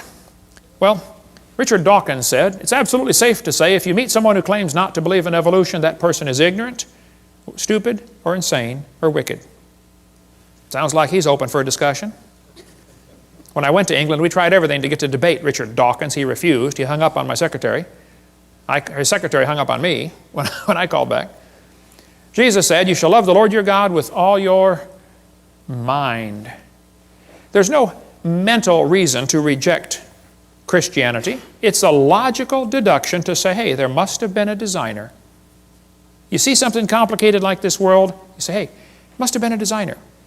Evolution's not a fact. It's not even a good theory. It's not even a hypothesis. It's a metaphysical research program. Julian Huxley said, I suppose the reason we leapt at origin of species was the idea of God interfered with our sexual mores. We don't want God telling us what to do. Evolution is a religion. Even Michael Ruse said that. He said, I'm an ardent evolutionist and an ex-Christian. But I must admit that in his one complaint, Mr. Gish is but one of many to make it. The literalists are absolutely right. Evolution is a religion. This was true of evolution in the beginning, and it's true of evolution still today.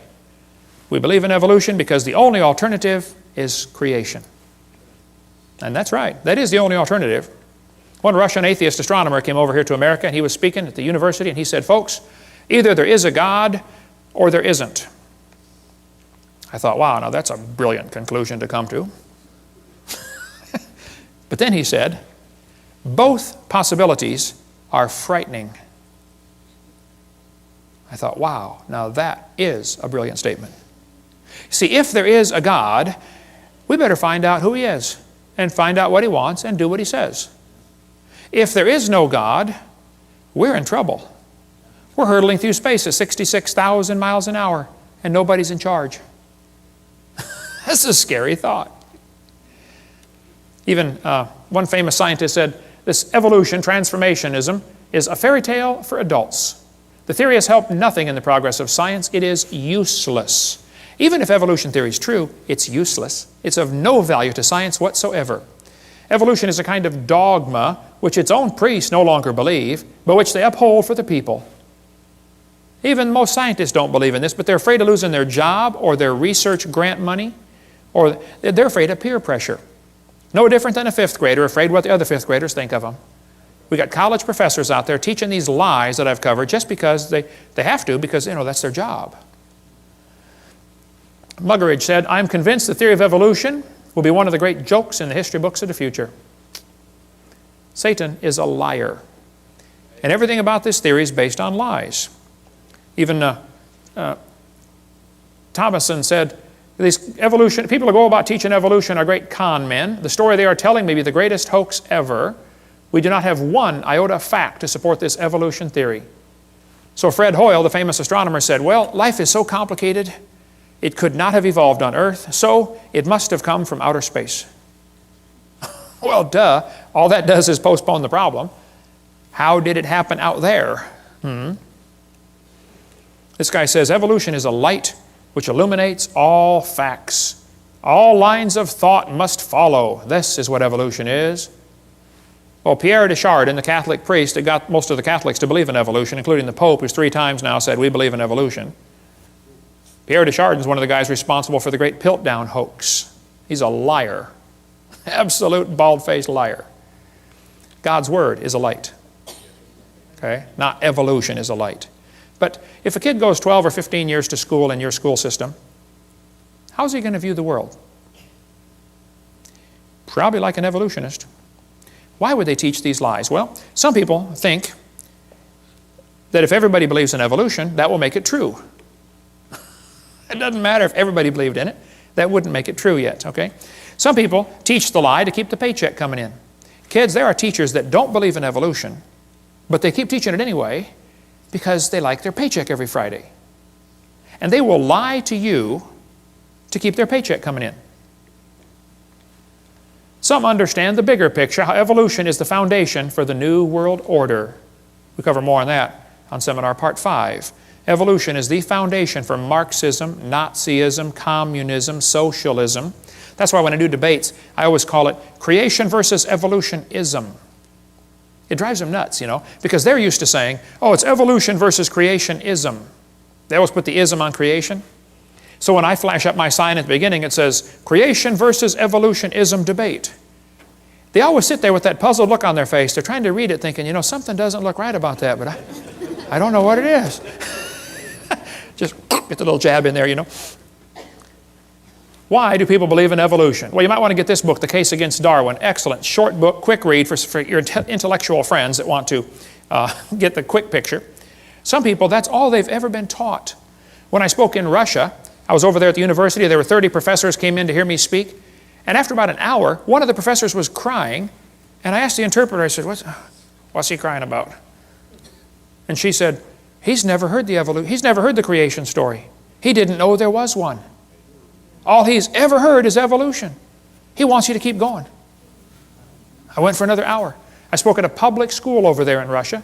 The room would seat 400 kids. They had 700 high schoolers come in there and listen to me for 2 hours. I mean, you could have heard a pin drop the whole time. I couldn't believe it. When I asked the principal before I started, I said, hey, are there any things I shouldn't say to these kids? I know this is a public school. It's kind of sensitive. He said, what do you mean? I said, well, I'm a Christian. Is it okay to tell them, you know, mention the Bible? He said, oh, yeah. Tell them anything you want. I said, well, would it be okay if I told them, you know, how to go to heaven? He said, sure, please do. These kids would love to hear about Christianity. They've never heard any of this.